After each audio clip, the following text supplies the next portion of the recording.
Have your attention, please. Thank you for coming. Welcome to Oswego County Legislature's regular April meeting. We're going to start off first with a public hearing. County Attorney Rich Mitchell will lead us off. Thank you, Mr. Chairman. There are two public hearings tonight. The first will be on proposed local law establishing a registry of animal abuse offenders, prohibiting animal ownership by animal abuse offenders within the county of Oswego. Second one concerns opening certain roads to ATV use in the town of Sandy Creek. Notice of public hearing. Please take notice that the county legislature of the county of Oswego will meet at Legislative Chambers, 46 East Bridge Street, Oswego, New York, at 7 o'clock p.m. the 9th day of April 2026 for the purpose of holding a public hearing on local law number 2 of the year 2026 entitled A Local Law Establishing a Registry of Animal Abuse Offenders and Prohibiting Animal Ownership by Animal Abuse Offenders within the county of Oswego. By order of the Oswego County Legislature, March 12, 2026, Betsy Sherman Saunders, Clerk. Any persons wishing to be heard regarding the Animal Abuse Registry local law, please step forward and state your name.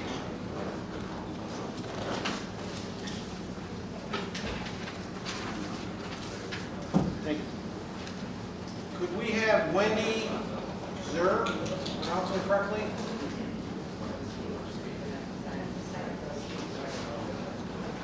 Thank you. Our format is such you go to the podium and have 5 minutes to speak. Okay. Thank you.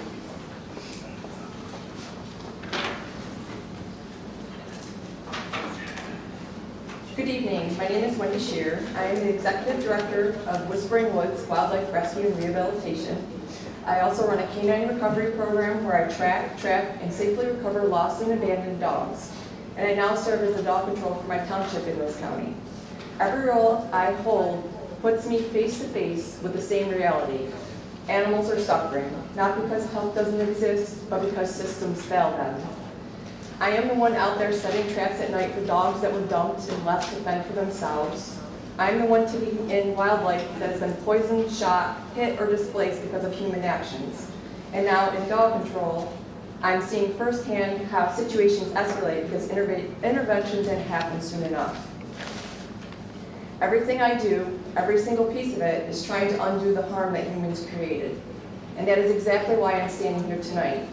We needed an animal abuse registry in this county, not as a symbolic gesture, but as a real functional tool. Because the truth is, people who abuse animals often repeat the behavior. Without a registry, there is nothing stopping someone from moving town to town, adopting again, and doing the same thing over and over. A registry creates accountability, it creates awareness, and it gives us a way to intervene before another animal becomes victim. An animal abuse registry is a powerful step forward. That is how you stop repeat offenders. That is how you intervene earlier. That is how you build a community that truly protects its animals. I'm asking you to not only support an animal abuse registry, but also go further. Support enforcement, support education, support the people like myself on the ground who are trying daily to protect those who cannot speak for themselves. This work is not for me, but it's for every single day. I can tell you that with certainty, we can do better. Thank you.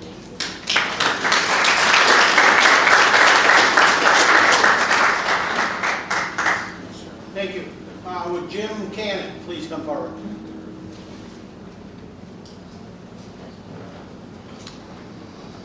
Thank you. Thank you. I just want to take a minute to say, I want to say thank you to Investigator Lindsay Smith at the Sheriff's Office, as a nurse who was a social worker who did child abuse cases. Between that, and I have 3 dogs, she's got one of the hardest jobs, I think, in the Sheriff's Department. So I want to thank her for the work she's doing, and also the District Attorney for his input to make sure that this is an enforceable law so that the Sheriff can really start enforcing it. Thank you.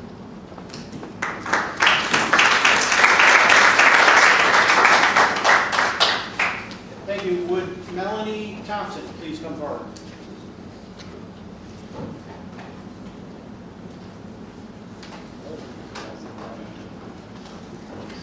Thank you. 5 minutes, please.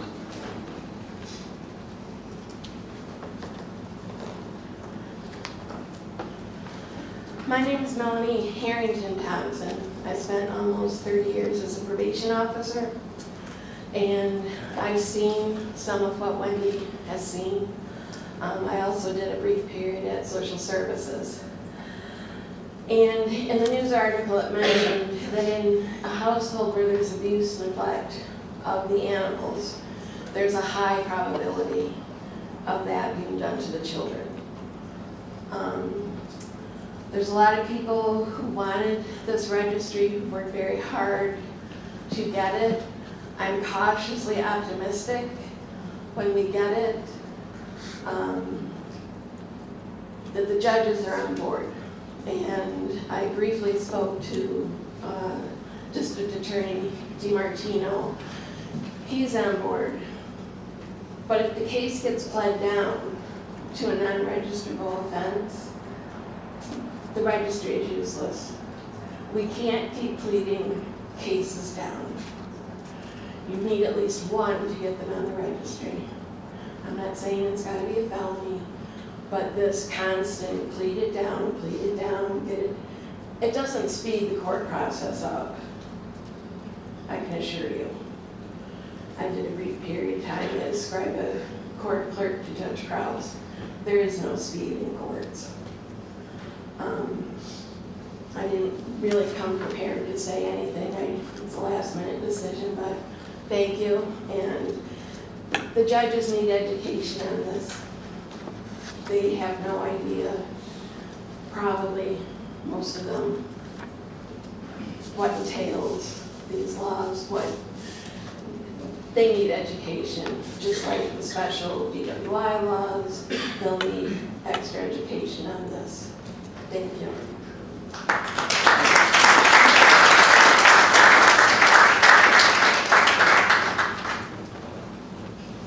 Mr. Chairman, there being no other persons wishing to speak on proposed local law number 2 of 2026, I'd ask you to declare the public hearing closed at 7:13. Notice of public hearing. Please take notice that the county legislature of the county of Oswego will meet at the Legislative Chambers, 46 East Bridge Street, Oswego, New York, at 7:00 p.m. on the 9th day of April, 2026, for the purpose of holding a public hearing on local law number 3 of the year 2026, entitled "A Local Law Amending Local Law number 4 of 2022, permitting ATV use on certain county roads." By order of the Oswego County Legislature dated March 12, 2026, Betsy Sherman Saunders, Clerk. Any persons wishing to speak on local law number 3 regarding ATV use on county roads, please step forward and state your name. There are none. There being no persons wishing to speak, Mr. Chairman, I request you to declare the public hearing closed at 7:14. Thank you.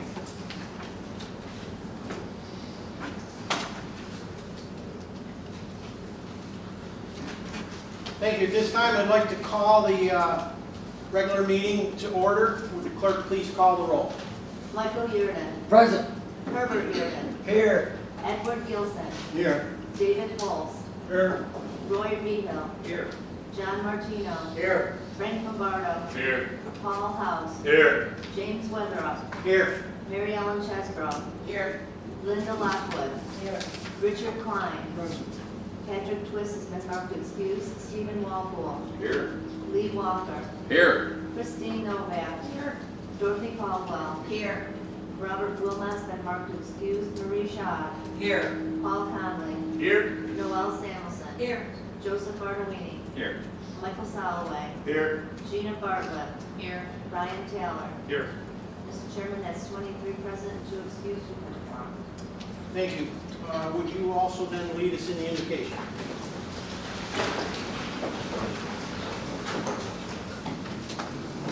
As we come together today, we should be thankful for today's blessings, its opportunities, and its challenges. May we appreciate all those who have come into our lives, and may we have strength and guidance to handle each day as it comes. Make us strong in our hearts, that which unites us, and build bridges across what divides us. Give us strength we need to give our best always. Amen. Thank you. Today's pledge will be led by legislators Paul Conley and legislator Lee Walker. I pledge allegiance to the flag of the United States of America and to the republic for which it stands, one nation, under God, indivisible, with liberty and justice for all.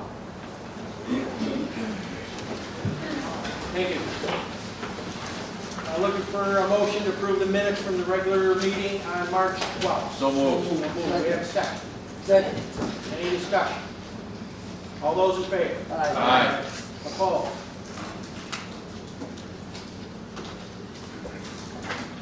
Thank you. Moving on to proclamations now. This is Child Abuse Prevention Month. Could I have the Human Services Committee? Josh Chipkin, Sarah Finley, Megan Rose, Missy Bordoliva, Shayna Taylor, Stephanie McDonald, Brenda Ludistansky, Jen Delmar, Jack Cowell. Please come forward.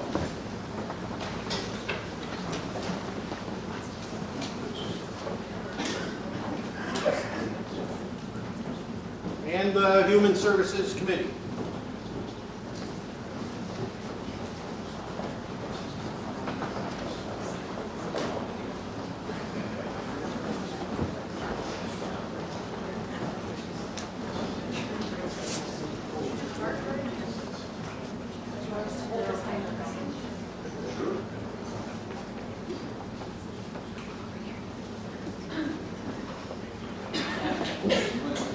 Actually, I'm going to have you guys scooch in just a little bit this way. There you go. Okay, scooching a little bit this way. Yes. All right. And then, yep. Sarah, if you can come up just a little bit on your side. Yeah, good. Perfect. All right. Everybody ready? Big smiles. On the count of 3. 1, 2, 3. And second. 1, 2, 3. And just for fun, because it's such a big group, I'm going to do a third. 1, 2, 3. Got it. Thank you very much.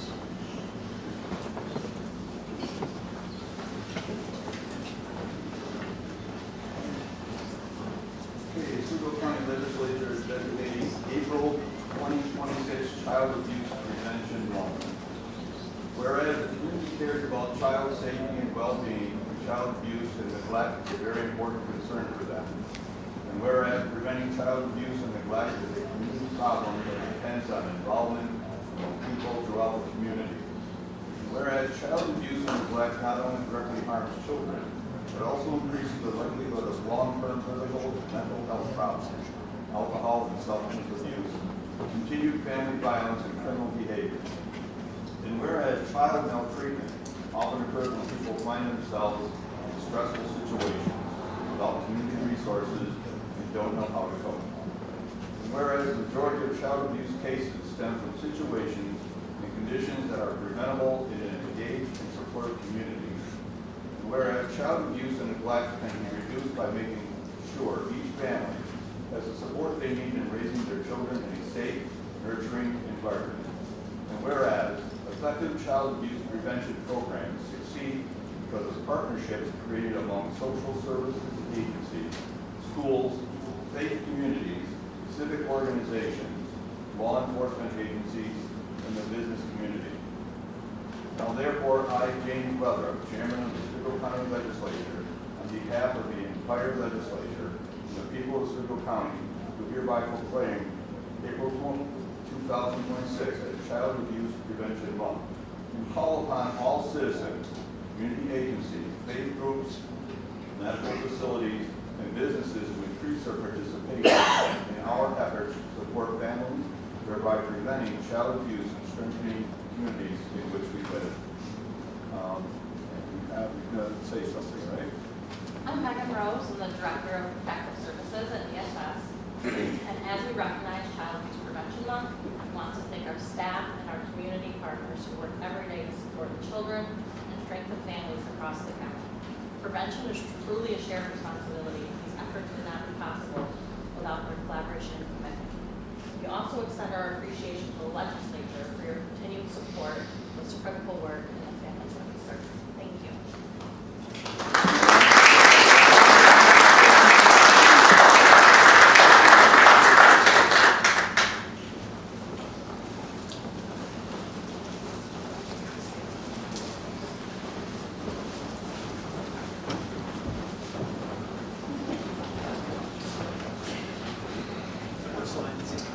Thank Thank you. Could we please have the Economic Development, Tourism, and Planning Committee and Rachel Pierce please come forward for National Apprenticeship Week?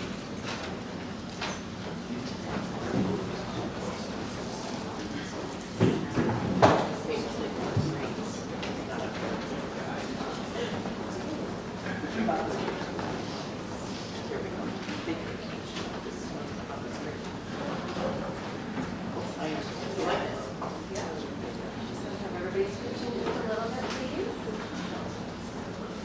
Thank you, good. All right, big smiles, everybody. On the count of 3. 1, 2, 3. And a second. 1, 2, 3. Perfect, thank you. Yes. Proclaiming April 26th to May 2nd, 2026 National Apprenticeship Week.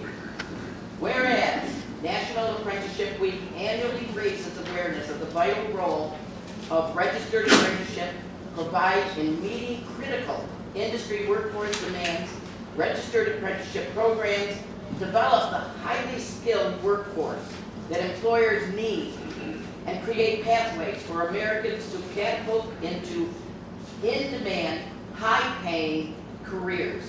Whereas registered apprenticeship programs are industry-driven, high-quality career pathways that enable employers to develop and train their future workers. And individuals can obtain paid work experience with a mentor, receive progressive wage increases, classroom instruction, and portable, nationally recognized credentials. That's the big one. Whereas the Oswego County Legislature recognizes the urgent need to prepare and maintain a highly skilled workforce that is capable of meeting the current and future demands of the industry that we serve and fortify our economy. Whereas registered apprenticeship programs are uniquely able to meet the changing demands of the Central New York work region. Now, therefore, James Weatherup, as chairman of the Oswego County Legislature and the full legislature, do declare April 26th to May 2nd of 2026 as National Apprenticeship Week.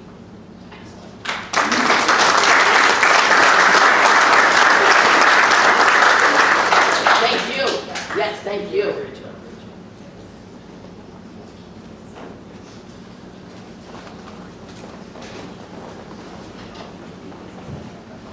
Thank you. Could we have the Economic Committee come back forward?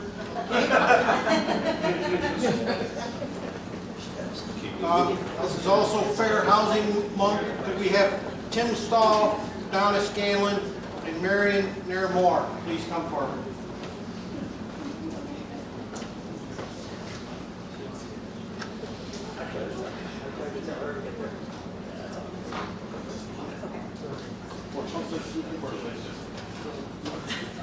We have everybody scooch in a little bit, please. Thank you. Big smiles. On the count of 3. 1, 2, 3. And a second. 1, 2, 3. Perfect. Thank you. Okay, designating April 2026 as Fair Housing Month. Whereas with local law number 2 of 1990, the Oswego County Legislature declared its support for equal housing opportunities to all residents of Oswego County. And whereas with local law 1 in 2009, the Oswego County Legislature found and determined that the amendments in local law number of 1990 were both necessary and desirable for the years to conform Oswego County fair housing law with applicable state and federal laws. And whereas local law number 1 of 2009 will be reviewed in 2026 to ensure that the existing law conforms with the most recent provisions of the state and federal fair housing laws, regulations. Whereas Oswego County will ensure that a fair housing plan will be developed to meet the requirements associated with the New York State CDBG grant requirements. And whereas the legislature appointed a fair housing officer and established fair housing council to publicize, advertise, and promote the fair housing law. Whereas the County of Oswego prohibits discrimination on basis of race, religion, color, disability, national origin, sexual orientation, general identity, status as a victim of domestic violence, military status, age, sex, marital status, source of income, and familiar status in the sale, rental, or advertising of housing in the provision of brokerage services or in the availability of residential real estate related transactions. Now therefore, James Weatherup is chairman of the Oswego County Legislature and the entire legislature and the people of Oswego County do hereby proclaim April 26th as Fair Housing Month.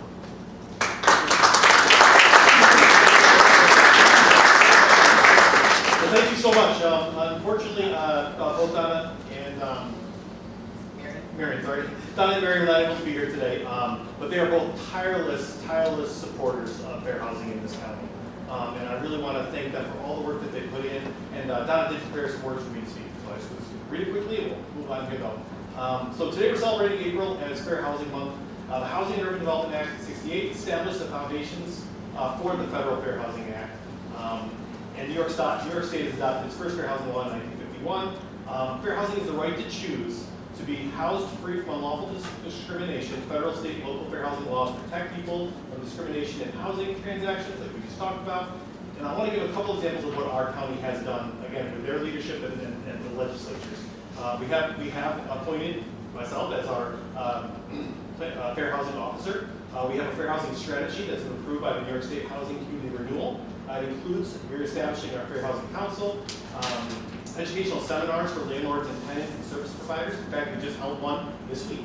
And we are also providing information on our county fair, other tabling events through the county.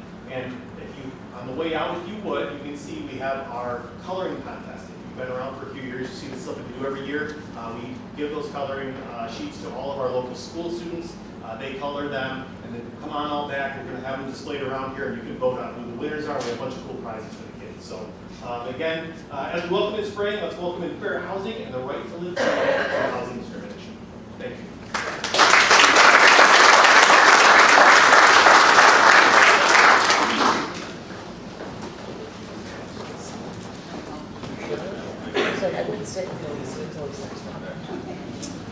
Could I have the Health Committee along with Vera Dunsmore, please come forward.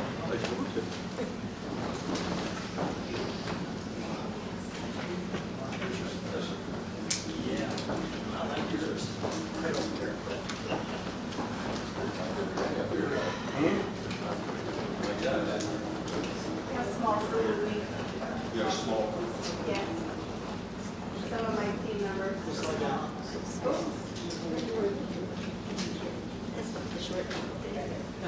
You're fine with it. You're fine.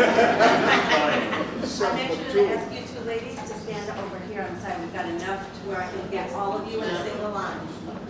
But I'm going to have Paul have you hold open the proclamation as you're presenting it to Vera, please. Why don't we just Yeah, perfect. All right, big smiles, everybody.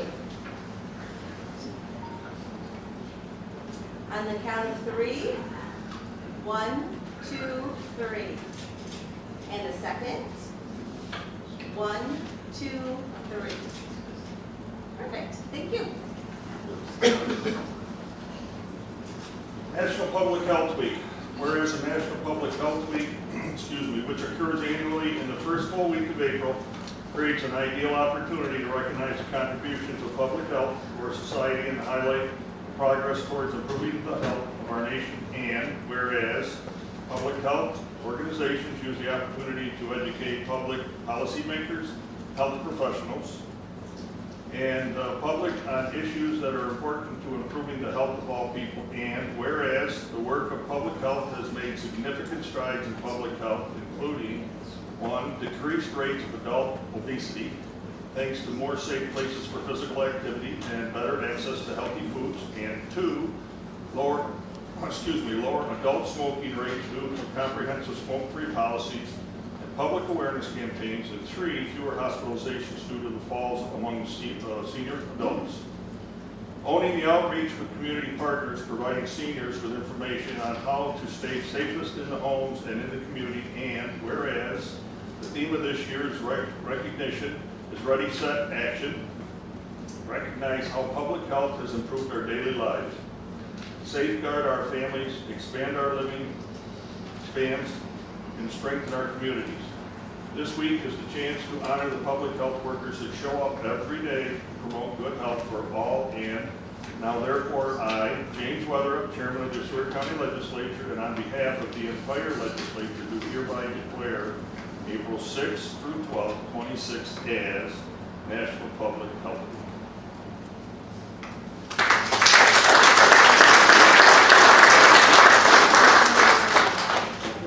I just want to say thank you to all the legislators for your continued support and acknowledgement. The work that we do at the health department are vital to the community, keeping them healthy and safe. So thank you, and Diane. We still have a couple Public Health Week events to end the celebration, I guess, with.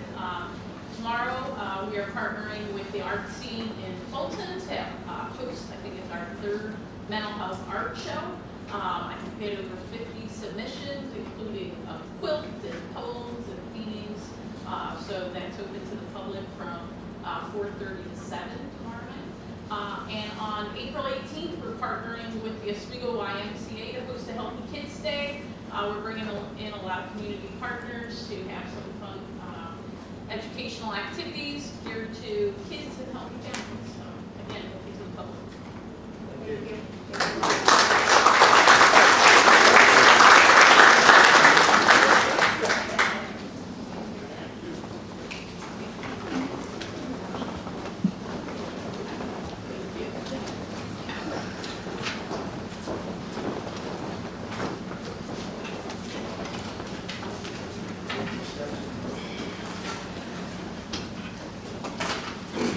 Thank you.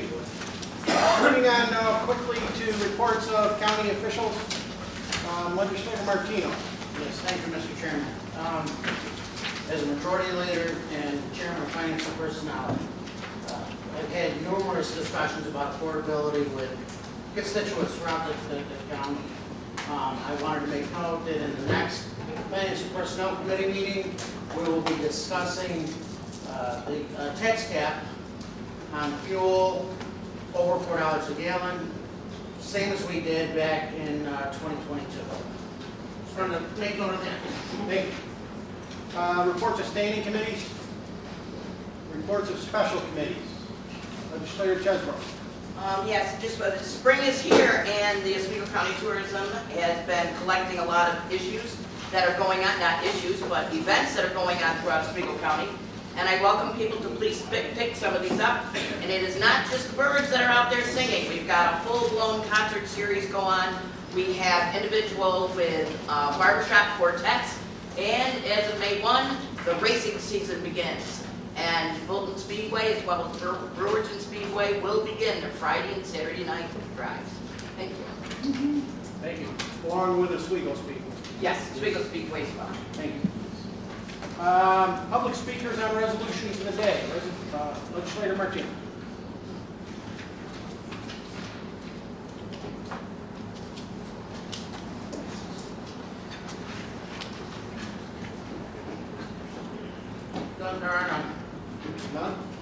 None?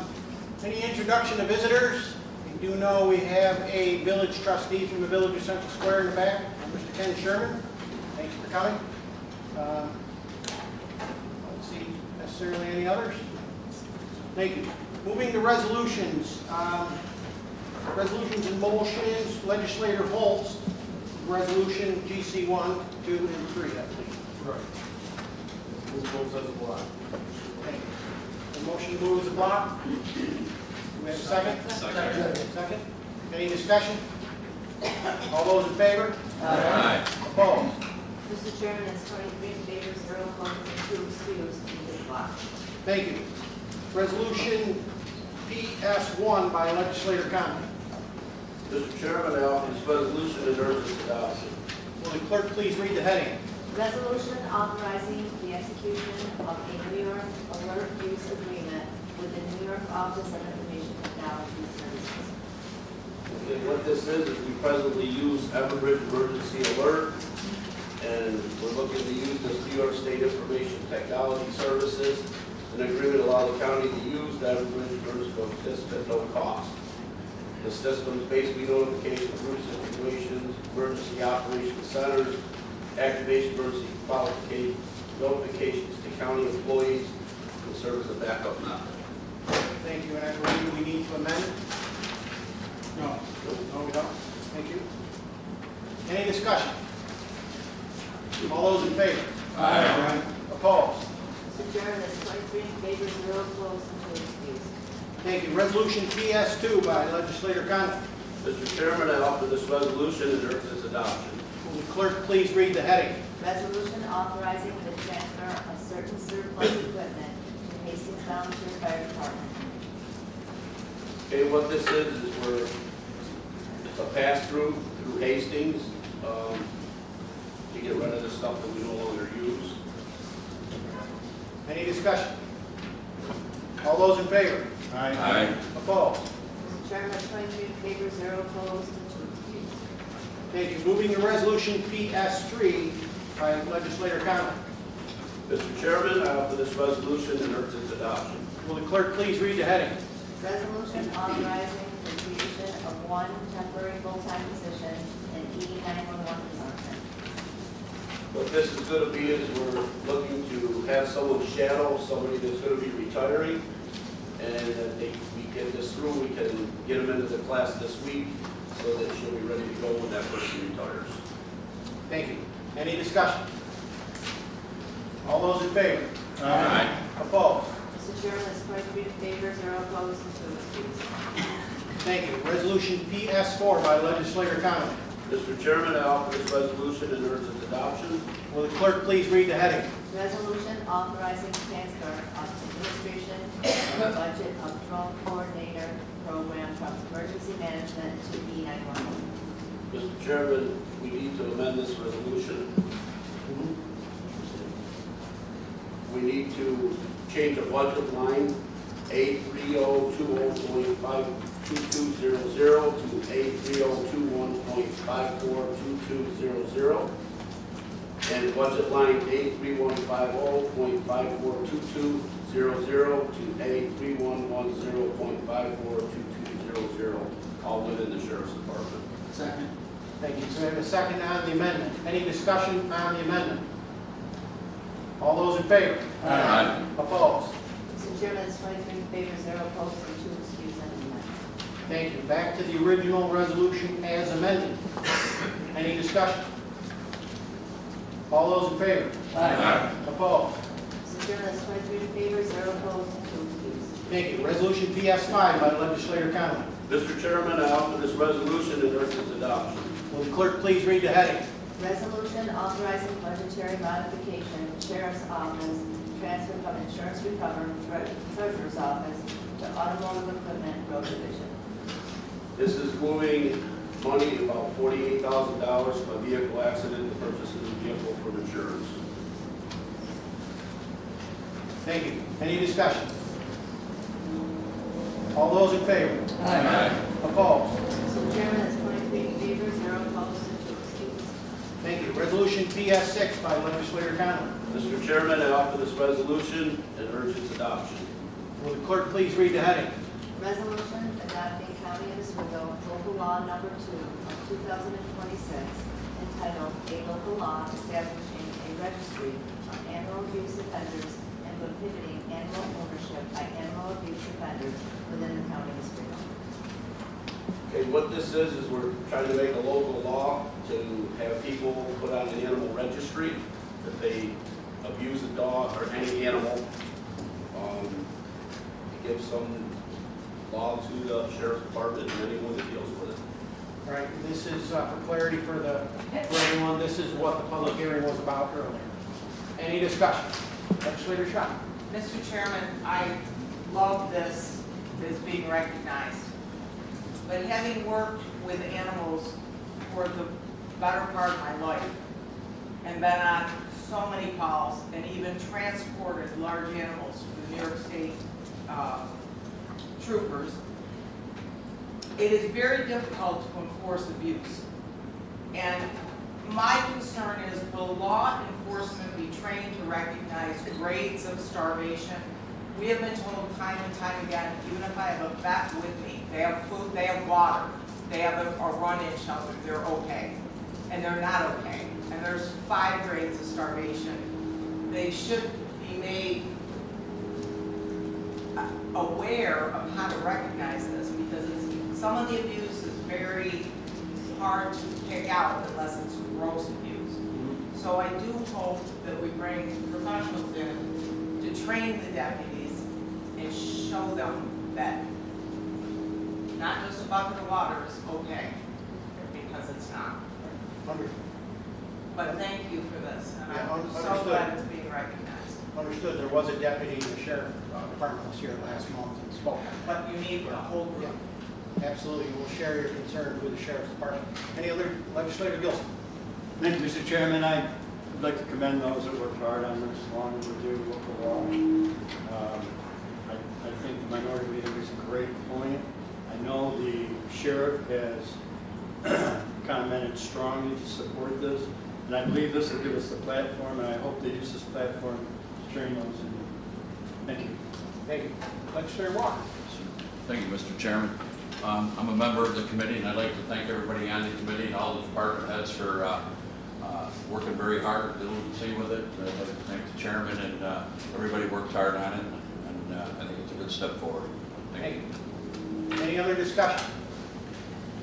All those in favor? Aye. Opposed? Mr. Chairman, it's 23 in favor, 0 opposed, and 2 excused. Thank you. Resolution PS7 by Legislator Conley.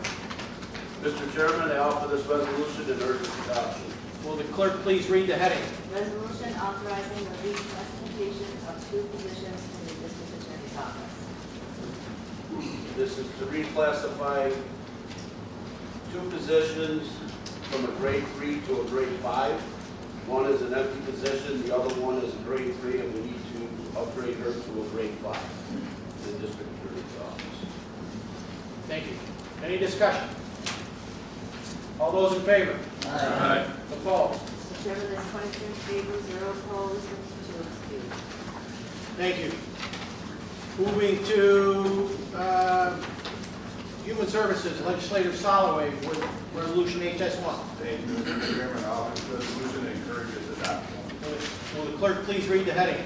Resolution awarding professional services contract RFP 25 MH-003 court-based mental health. This is awarding a contract to St. John's Community Services beginning May 1st, $140,000 for 8 months, and an annual renewal of $204,869. What this addresses are, we found that individuals with behavioral health science needs are not engaging with treatment and support services. This trend results in a corresponding increase in persons with mental illness having repeat interactions with law enforcement and incarceration. New York State Office of Mental Hygiene funded a court-based mental health navigator to support justice-involved individuals with mental health needs who are currently in the community. The navigator will work with local systems to coordinate voluntary care for justice-involved individuals to support their health, wellness, and recovery. The navigator will be present at courthouses and work with attorneys, public defenders, district attorneys, and assigned counsel. Thank you. Any discussion? All those in favor? Aye. Opposed? Mr. Chairman, that's 22 in favor, 1 opposed, and 2 excused. Thank you. Moving to Resolution HS2 by Legislator Soloway. Mr. Chairman, I offer this resolution and encourage its adoption. Will the clerk please read the heading? Resolution for budget modification to move funding from the Division of Mental Hygiene to Veteran Services.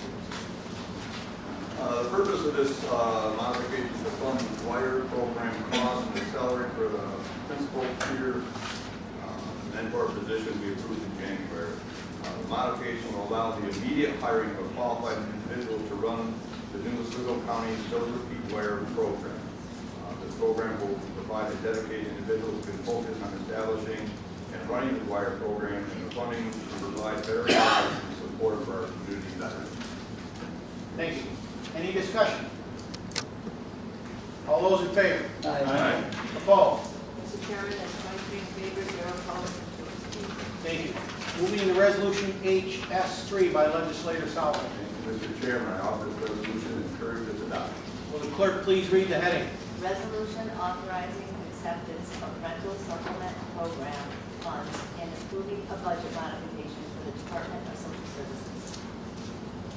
This is a budget modification accepting rental supplement program allocation for the state fiscal year 2026-27 in the amount of $432,808. The rental supplemental program funds allow local districts to provide vital rental assistance to individuals and families who are experiencing homelessness or are facing an imminent loss of housing. Oswego County Department of Social Services has been allocated the $432,808. There's no local share. Thank you. Any discussion? All those in favor? Aye. Opposed? Mr. Chairman, that's 23 in favor, 0 opposed, and 2 abstentions. Thank you.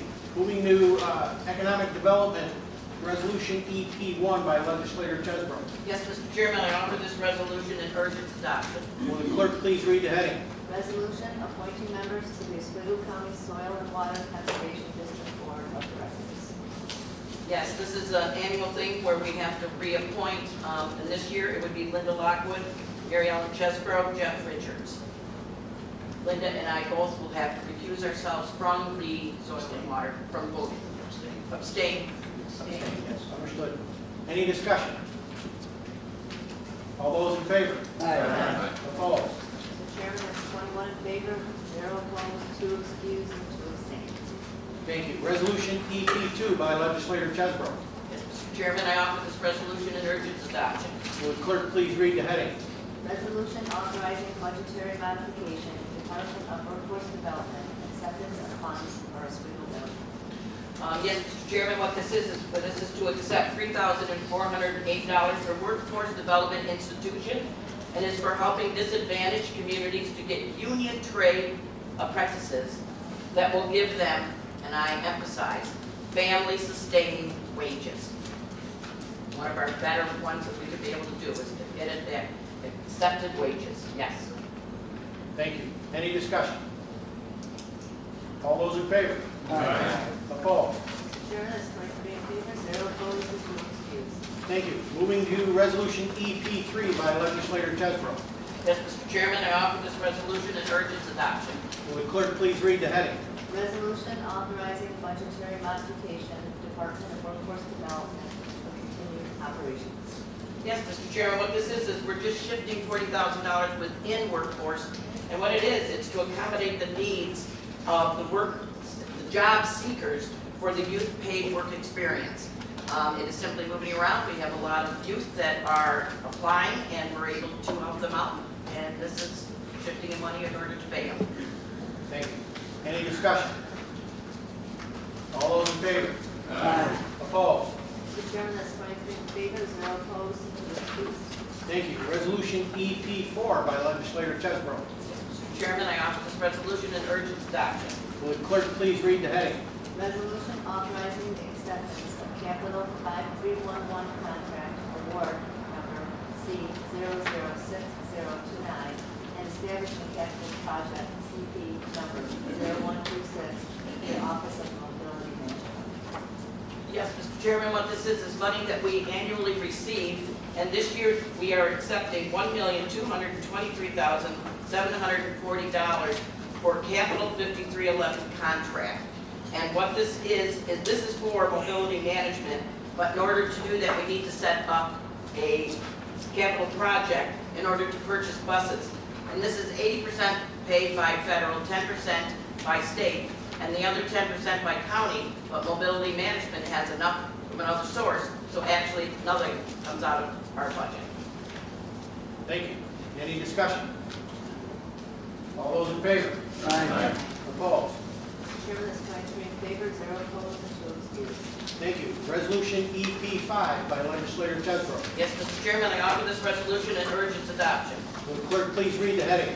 Resolution authorizing the transfer of funds to Oswego County Housing Development Council to support drinking water and sewer lateral hookup program. Yes, Mr. Chairman, what this is that we used to have a program by the state that would give us money to be able to help individuals in our county that had problems with their drinking water or sewage. And these are the people that are of lower income that didn't have the money to attach up to a lateral. And these also are ones that if I don't get that lateral, I cannot live in my house, and they would be evicted. So it's very important that we have this. However, the program has gone away. And with the program going away, we, the county, cannot give money directly to individuals. There is $69,000 left in this amount that we could have done, but since the program went away, we can't use it. So what we are doing is we're taking $50,000 of that money and giving it to the Oswego County Housing Development Council, and then they will be able to disperse it to the individuals that need this money in order to hook up. There are some regulations, they have to be in where there already is they're in a water district or sewage district, and we can't pay it. It's loans and grants. There's a lot of applications, but this is something that our citizens need. Thank you. Certainly is an affordability issue. Yes. Any discussion? Legislator Gilson. Thank you, Mr. Chairman. I've been assured that there is a thorough auditing trail for this, so this money will be accounted for properly. Absolutely. Thank you. Any other discussion? All those in favor? Aye. Opposed? Mr. Chairman, that's 23 in favor, 0 opposed, and 2 excused. Thank you. Resolution EP6 by legislator Jethro. Yes, Mr. Chairman, I offer this resolution and urge its adoption. Will the clerk please read the heading? Resolution creating one position in the Planning and Community Development Office, Telecommunications Program Administrator. Yes, Mr. Chairman, what this is that we are creating a position to basically manage our telecommunication network, that what we're doing in getting broadband throughout the county. And then what we need is we need to have somebody boots on the ground to be able, that knows it, is skilled in it, is in that field, and is be able to work it. The state has said that in order to do this, we have to own this for 10 years. So this is something that it's ours, we have to make sure it's good, so we need to hire somebody, boots on the ground, that is skilled in this particular field. Now, the first year that this person works during the construction phase, the grant will pay for everything, so it doesn't cost us. After that, we'll be able to pay that individual because since we own it, we will have revenue coming in and being able to pay this individual for his wages and benefits. Thank you. Any discussion? Legislator Shaw. Mr. Chairman, what is the projected revenue for this?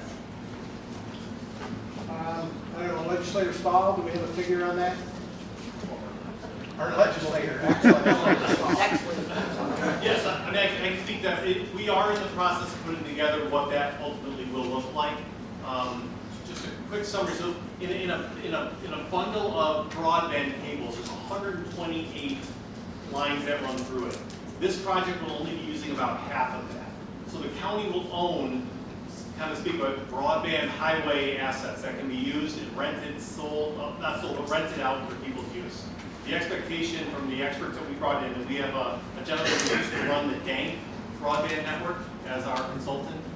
He has told us that without a shadow of a doubt, again, he's an expert in the field, been doing it for 30 years, that asset that we hold will have more than enough value to offset the expenses that we should expect to have as the owner of this asset for the next 10 years, at least 10 years. But as far as the specific, I will be putting together a budget proposal for future years before the end of this year's budget season. I'll have that for you. Thank you, but again, this year, what we're looking at here to start, it's all in the grant itself. Yes, all benefits, costs for this employee are covered through the grant. Correct. Understood. Any other discussion? Well, I just certainly would think we had the numbers at hand, or at least projections, a year will go quickly, and then I hate to hear, well, we can't quite cover it. We're gonna end up putting it on the taxpayer. It's happened time and time again. I just think if I was going into an endeavor, I'd have the numbers in front of me, ready. Thank you. Any other discussion? Legislator Martino? It was, and if I'm not mistaken, didn't Legislator Chesborough said that this is something that the state has told us we need to do? Yes. We have to do this as per the state. Correct. Thank you. Any other discussion? Okay. Legislator Green? Can we table it until we get those numbers that Marie Shaw's asking for? You can make a motion for that if you want, but we have to move forward with this. Time is of the essence in this entire project. Legislator Shaw? If the state is requiring that we move, and we're way behind in the project, am I correct in the timeline? The project it has to be completed by the end of this year. The project, I would say, is on pace to be completed by the end of this year. The project has changed scope between when we first put it together 3 years ago, 2 years ago, and today. But I would say we're behind schedule at this point, so to delay it would probably not be. I think the administrator has a few. Yeah, I've had a budget discussion with Mr. Stahl.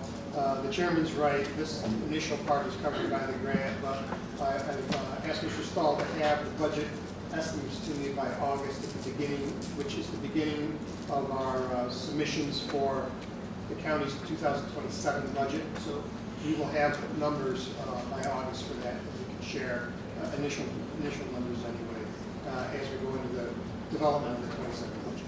I'll look forward to those numbers. Thank you. Thank you. Any other discussion? All those in favor? Aye. Opposed? Mr. Chairman, that's 22 in favor, 0 opposed, 2 excused. Thank you. Resolution EP7 by Legislator Chesborough. Yes, Mr. Chairman, I offer this resolution and urge its adoption. Will the clerk please read the heading? Resolution authorizing the transfer of 7 buses from Shenango County to Oswego County for the Office of Mobility Management. Yes, Mr. Chairman, what it was is that our mobility manager, Heather Snow, was able to negotiate with Shenango County. They had gotten a grant and they were buying new buses, and they wanted to sell their old buses, 7 of them. She was able to negotiate it for $200 each. They are well worth that money. They're only halfway through their miles, and this is a good deal for Oswego County. Thank you. Any discussion? Legislator Wallace. Yes, Mr. Chairman, I want to thank you for doing that. It's a heck of a deal, $200 per bus. She's a heck of a negotiator. Done a good job. Absolutely. Thank you. On that note, Heather Snow is doing an incredible job. Yes. Good. Any other discussion? All those in favor? Aye. Opposed? Mr. Chairman, that's 23 in favor, 0 opposed, 2 excused. Thank you. Resolution EP8 by Legislator Chesborough. Mr. Chairman, I offer this resolution and urge its adoption. Will the clerk please read the heading? Resolution authorizing a sponsorship agreement for promotional services at the NASCAR Craftsman Truck Series at Watkins Glen. Yes, Mr. Chairman, this is something that if somebody asked where does our bed tax money go, this is one of the things that we're sponsoring this year. For $35,000, we are being a main sponsor of a NASCAR truck race in Watkins Glen on May 8th. And the person that is driving this truck is Chandler Smith. He is one of the top drivers, which means the national TV and networks will be focusing on him, and he has his whole outfit that will have Oswego County straight on it. So we will be nationally advertised. And he also is doing extra things for us the day before. And I think Mr. Stahl has listed some of the things that he's going to be doing for us as well. Yeah, so he and his media team will be here in Oswego. You will all be invited to attend. We're going to be kind of publicizing everything that we have that's exciting here in Oswego County. And one of the things that we are planning on doing, in addition to that, is getting him and his team out on one of our charter captain boats on the lake. And so we are hoping that he gets to see the sights and hopefully put him on our Lincoln Prairie sports fish. So we will see how it goes. Obviously, that is a little bit weather related, but we're hoping that he'll be able to get out there and his team. But we're going to work very close with them, our Tourism Public Information Office, to really highlight just how cool the opportunity this is. Thank you. And for any of you that follow the NASCAR series and the NASCAR trucks, Chandler Smith won Daytona, then came in 6th, 4th, 17th, and 4th so far this year. So we do believe he'll be a front runner in the event. Any other discussion? Legislator Walker. Yes, Mr. Chairman, thank you. How much was it that we were looking for? Was it 30 or 35,000? 35,000. 35,000. Okay, I'm not going to dwell on it too much, but I'm all for tourism, 100%. Love to see us spend our vet tax money. I think there's many other ways we could spend that vet tax money. And I don't believe this is it. It's something that's going to be happening down in Watkins Glen. I'm not a NASCAR fan. I don't watch NASCAR, and I know a lot of people do, and that's great. We just talked about some gas. Our gas is going up. People's utilities are going up. I just think it's a bad way for us to pay for a $35,000 wrap on a truck. I don't think it fits our need. I think there's many other ways we can spend that money, and I think with the economy is, how the people are thinking right now, to me, it's a lot of money for minimum return. Unless somebody can prove me different, I will not be supporting this, and I would ask for a roll call vote. Thank you. Legislator Martino. Thank you, Mr. Chairman. Again, this money is set aside in that, in the Tourism Development Fund. This money is specifically in order to bring tourism to our area, which is the fallout of more sales tax. NASCAR is a huge industry. That's the bottom line.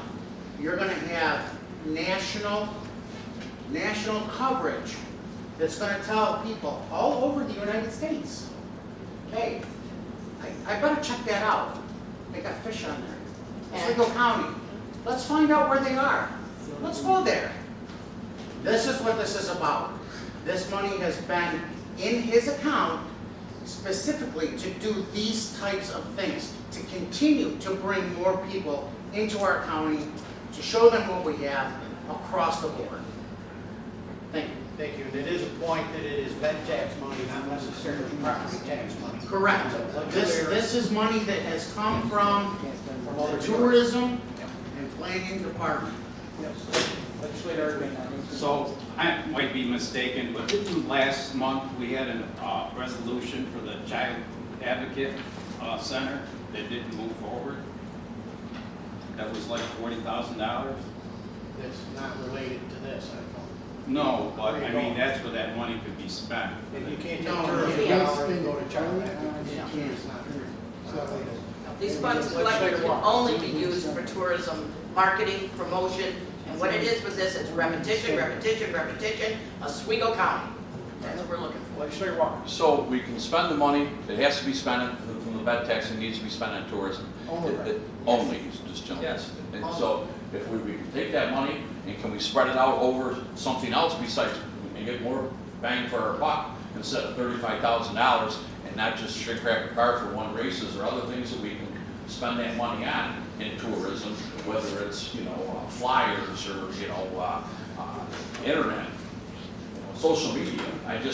To me, it's a lot of money for wrapping a car and watch the race. And I don't know how many people are going to watch the race or, Okay, but like I said, Hundreds of thousands. Hundreds of thousands, Mr. Director Chairman. Stahl, you have a hand up? Yeah, if I could, so I just want to underline that this is a part of our almost $800,000 tourism annual budget. So we do, Legislator Walker's talking about, we actually do it, and I think I presented it to the EDP committee a few times, kind of what's included in that marketing budget. This is a piece of our overall bigger picture. We do probably another maybe 20 sponsorships. We have advertising all throughout the country. We have this really cool ad on the side of an Amazon truck up in Boston. So we have a lot of really cool, exciting things. This is just a piece of that, I would say. So, and I'd be happy to share kind of some other cool things that we're doing in other marketing initiatives as well.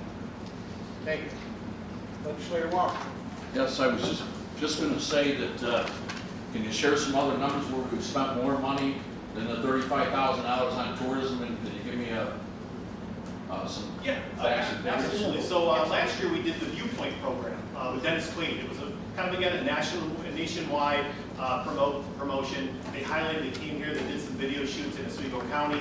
Dennis Quaid spoke about our county, it was pretty cool. You know, it is a large dollar, and I'll agree with that. But we think with the potential hundreds of thousands of people who watch these races, and Legislator Walker, I agree, I don't know anything about NASCAR, but as soon as I mentioned to my in-laws who are, they were like, you're getting Chandler Smith, like, I guess he's like the Jeff Gordon of racing, the truck series. So I think it's an exciting opportunity. It's a little outside the box. It's nothing we've done before, but we have done other big promotional programs like this.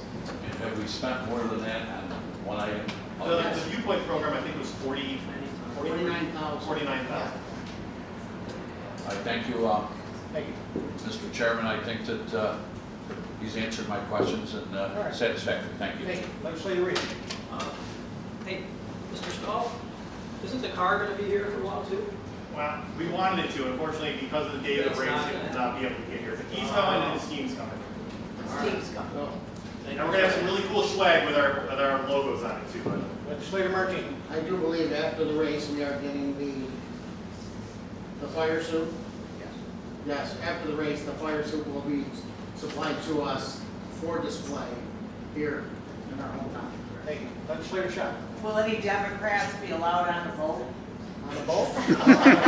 Maybe you should get out of the car with a king salmon. I'm not good. I'm not doing good with jokes lately. So. You really want to go out on a boat with us, Marie? All right. Legislator Perry. Was that your hand or was that legislator? Yes. What is fire suit? The fire suit is what they have to wear. It's a To protective race. And it's all logoed out the same as the vehicle. Nobody here will fit into it, don't worry about it. Yeah, nobody here will fit. That's not true. I look. All NASCAR drivers, all race drivers have to have a fire suit. All right. Thank you. It's going to be a single logo? Absolutely. It's all logoed out with all of. Let's wrap this up here. Thank you. I'm going to pull my roll call. All right, thank you. Any other discussion? All those in favor? Aye. Opposed? Mr. Chairman, that's 23 in favor, 0 opposed, and 2 excused. Thank you. Resolution EP9 by Legislator Chesbro. Yes, Mr. Chairman, I offer this resolution and urge its adoption. Will the clerk please read the heading?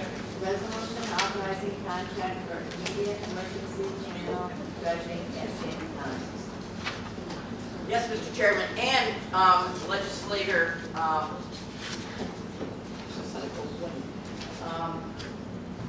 well, what it is you say that what else do we spend money on, okay? This is another amount of money that we are spending from the tourism.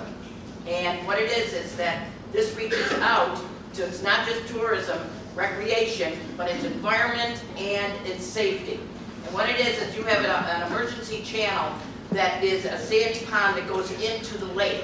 And the sand comes in and it prevents it blocks it up.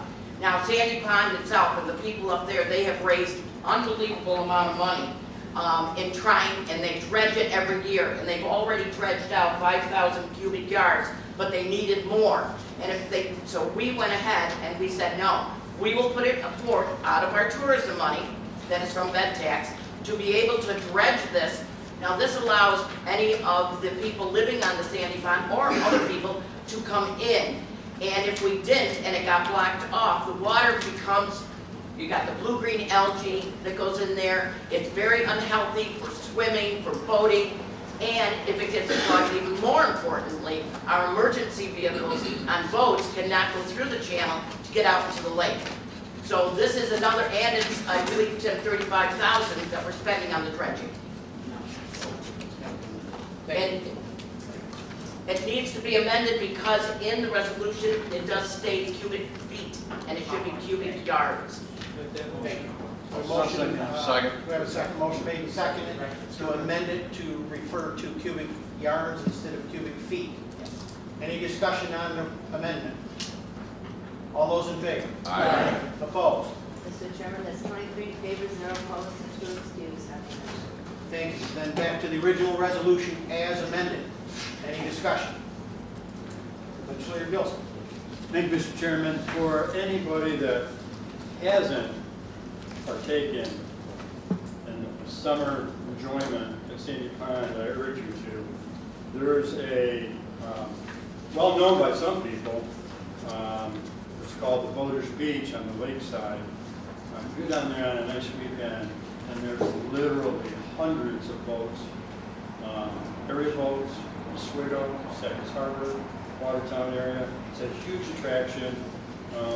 One of the best kept secrets, but we try to promote it more.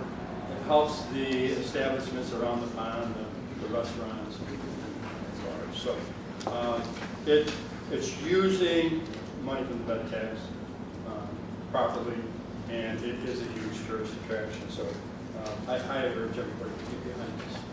Thank you. Legislator Yurden. Thank you, Mr. Chairman.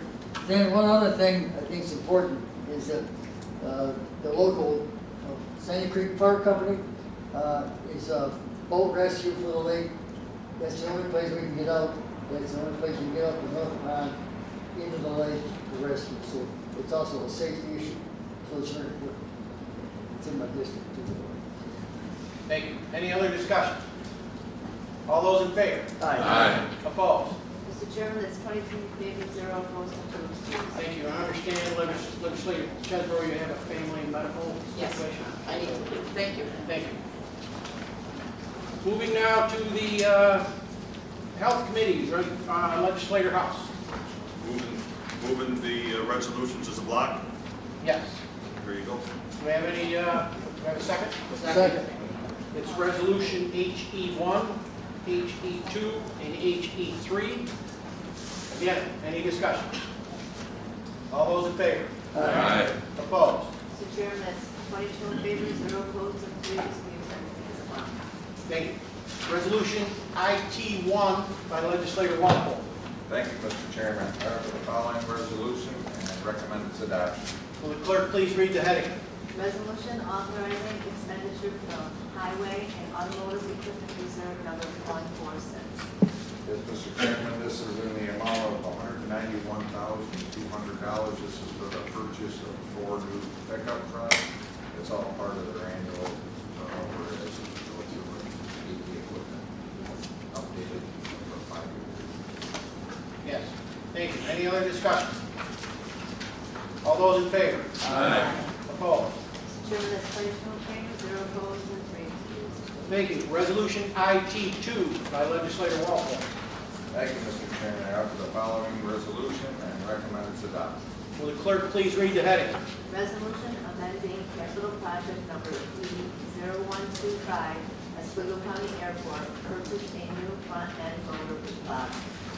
Yes, Mr. Chairman, as we know, quite often, even in the past, the specialty equipment and whatnot used at the airport. And when these things come up, our director's always done a great job at seeking grant funding for that. And he once again has done that. However, when we received the grant this time, it was rounded down by 50 cents.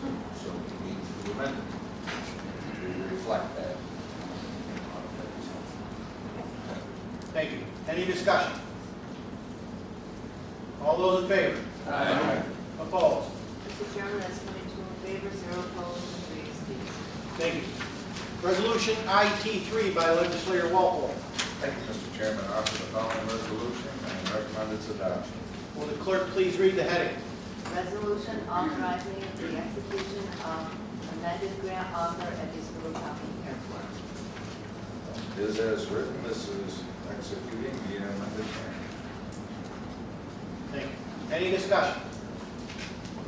All those in favor? Aye. Opposed? Mr. Chairman, that's 22 in favor, 0 opposed, and 3 abstentions.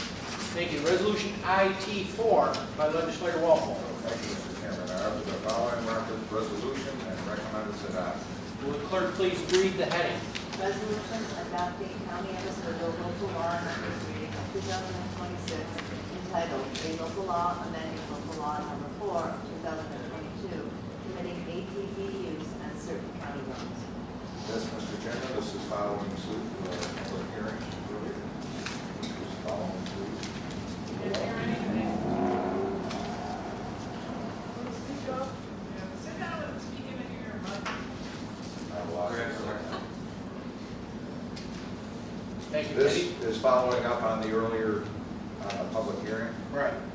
This is amending local law number 4 of 2022, permitting ATV use on certain county roads. Thank you. Any discussion? All those in favor? Aye. Opposed? Mr. Chairman, that's 22 in favor, 0 opposed, and 3 excused. Thank you. Resolution IT-5 by legislator Walpole. Thank you, Mr. Chairman. I offer the following resolution and recommend its adoption. Will the clerk please read the heading? Resolution authorizing expenditure from capital reserve number 21, building renovation to capital project number C0226, DSS rooftop chiller replacement.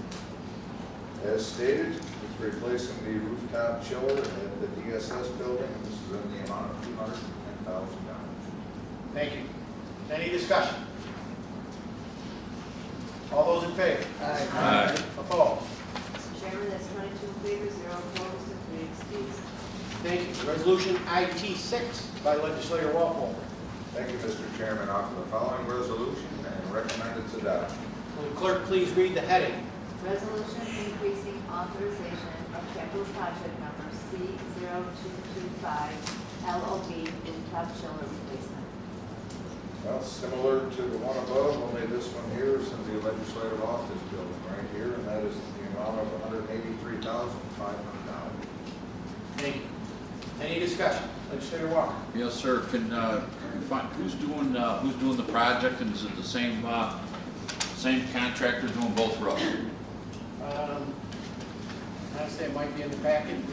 It's kind of looking real quick, but Is Rick here? I didn't hear the question. Oh, who's doing the project? Is the question. Who's doing, Johnson Controls did most of it. Scribe Electric has some work to do, and Johnson just has to finish it up, and then we have to get the controls done by that shared tech. same contractor for both roads? For the Mexico project and this one, for some of the work. Not all of it, some of it. Thank you. Thank you. Thank you, Rick. Any other discussion? All those in favor? Aye. Opposed? Mr. Chairman, that's 22 in favor, 0 opposed, and 3 excused. Thank you. IT-7 by legislator Walpole. Thank you, Mr. Chairman. I offer the following resolution and recommend its adoption. Will the clerk please read the heading? Resolution authorizing reclassification of one position in the Department of Solid Waste. Yes, as written, it's reclassifying the vacant equipment mechanic position and reclassifying to a facility mechanic. The one was vacant, and they have an in-house person that is going to take the facilities mechanic job as another subservience. Understood. Any discussion? All those in favor? Aye. Opposed? Mr. Chairman, that's 22 in favor, 0 opposed, and 3 excused. Thank you. Resolution IT-8 by legislator Walpole. Thank you, Mr. Chairman. I offer the following resolution and recommend its adoption. Will the clerk please read the heading? Resolution authorizing budgetary modification of Department of Solid Waste unappropriated fund balance to landfill and transfer stations other than Pennsylvania. Yes, this is, again, this is a specialty piece of equipment that's needed at the transfer station on some of the terrain is uneven and this allows them to mow in places. Thank you. So this is quite a safety issue. Yes, it was a safety issue that's coming out of their fund. Enterprise account. Thank you. Any other discussion? All those in favor? Aye. Opposed? Mr. Chairman, that's 22 in favor, 0 opposed, and 3 excused. Thank you. Resolution IT-9 by legislator Walpole. Thank you, Mr. Chairman. I offer the following resolution and recommend its adoption. Will the clerk please read the heading? Resolution authorizing budgetary modification of Department of Solid Waste unappropriated fund balance to Energy Recovery Facility electrical account. As we're aware, in several different departments, they are falling short with the rising electrical costs, and this is moving $125,000. Thank you. Any discussion? Legislator Shaw. Mr. Chairman, why don't we just use the power that we make? We never caught much of a deal selling it and be self-sufficient. think perhaps Director Mugastansky can talk to that.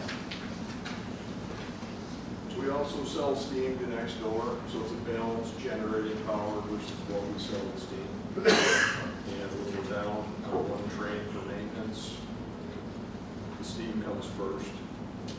So we generate as we can, use what we can.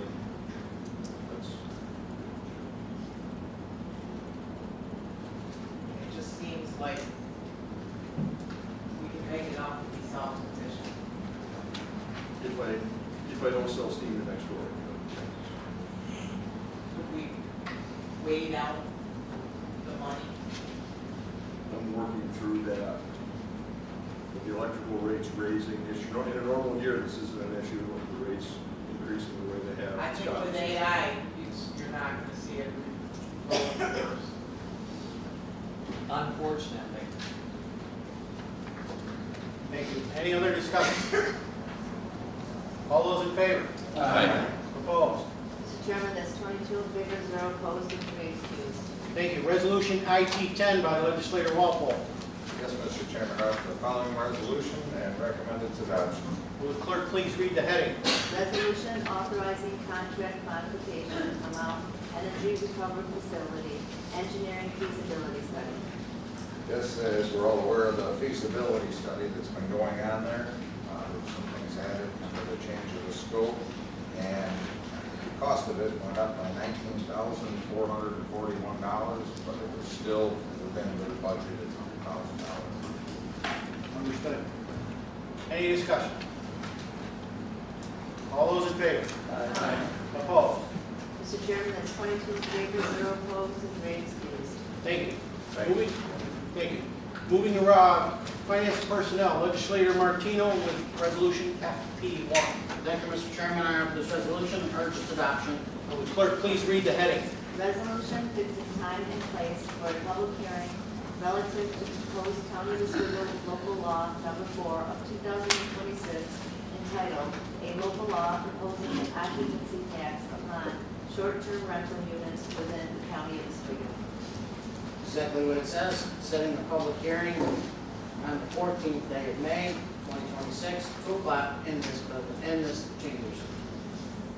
Thank you. Any discussion? All those in favor? Aye. Opposed? Mr. Chairman, that's 22 in favor, 0 opposed, and 3 excused. Thank you. Resolution FP2 by Legislator Martino. Thank you, Mr. Chairman. I offer this resolution and urge its adoption. Will the clerk please read the heading? Resolution urging the governor and state legislature to address rising mandated costs by ensuring county parity with increased municipal aid. Thank you, Mr. Chairman. This is a resolution that we have worked with the NISAC, New York State Association of Counties, as they specifically denote town, villages, not county. So we're asking them to include us in some of these unfunded mandate relief that they're giving to others. Thank you. And I would add that our own administrator is the president of the New York State Association of Counties. He's brought this to our attention, so if you could perhaps comment. Yeah. Sure. Yeah, what's happened, the counties used to receive what's called AIM funding many years ago, and then the state took us out of it. And over the years, with changes of people in the Senate and the Assembly, there's a feeling that many don't realize that counties aren't getting any of this money because of the turnover in the legislature. But this year in particular, the governor's proposed an increase in aid to municipalities.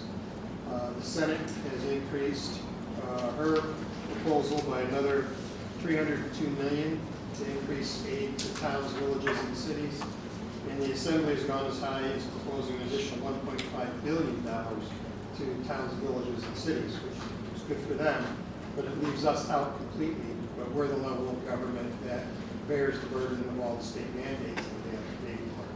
So NISAC and all the counties are banding together to request parity to be included in AIM, either through additional funding or parts of this or other types of mandate relief, because it just doesn't seem fair as one where it got it doesn't seem to be a good policy that all this money is going to municipalities that don't bear the burden of the mandates, and the counties are being cut out completely. So we're asking to be included. Thank you. Legislator Shaw. Mr. Chairman, my question's for Phil. Yep. Phil, is this due to federal downstream money drying up? I have got no indication that that's what it is. This is unrestricted state aid that goes to municipalities. They can use it for anything. It's not tied to any programs. I don't know the rationale for increasing it, but if our position is if they're increasing it to the towns, villages, and cities, they should increase it or provide some of it to the counties, because we're paying the cost of a lot of the state programs locally with our own local dollars. What did the response seem to be at the meeting? I don't have an update as to how much headway is being made with this request, but I can find out and get back to you. Because this is part of the whole budget process, and NISAC has testified before the legislature and sent letters to the governor about this, and the counties are now passing these resolutions in support of this effort. I don't have an answer back as to what the reception to it is. In passing the resolution, what is the end game for us? It does two things. It's all the counties speaking with one voice that this is something the state should do, not to leave us out of this unrestricted aid if they're giving it to other local governments. But the other important part of it is there are many within the state legislature who are unaware that counties are not in this money already, and that we're being left out. And we want to make sure they know we're being left out. If this is a successful effort, it would increase state aid to us, which we can then use to offset property tax levy locally. I look forward to that update. So do I. Thank you. Any other discussion? All those in favor? Aye. Opposed? Mr. Chairman, that's 22 in favor, 0 opposed, and 3 excused. Thank you. Resolution FP3 by Legislator Martino. Thank you, Mr. Chairman. I have this resolution and urge its adoption. Will the clerk please read the heading? Resolution authorizing council to execute a stipulation of settlement to settle Chapter 13 bankruptcy matter. That's exactly what it is. We've got to settle a bankruptcy matter and $3,000 payout from us. That's it. Understood. Any discussion? All those in favor? Aye.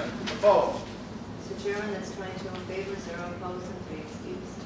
Thank you. Resolution FP4 by Legislator Martino. Thank you, Mr. Chairman. I offer this resolution and urge its adoption.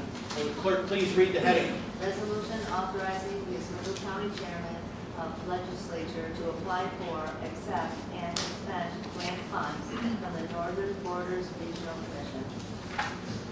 Thank you, Mr. Chairman. This is just to give you authorization to not only apply, but to accept these funds for this grant for sewer project through Volney to coincide with Soakers.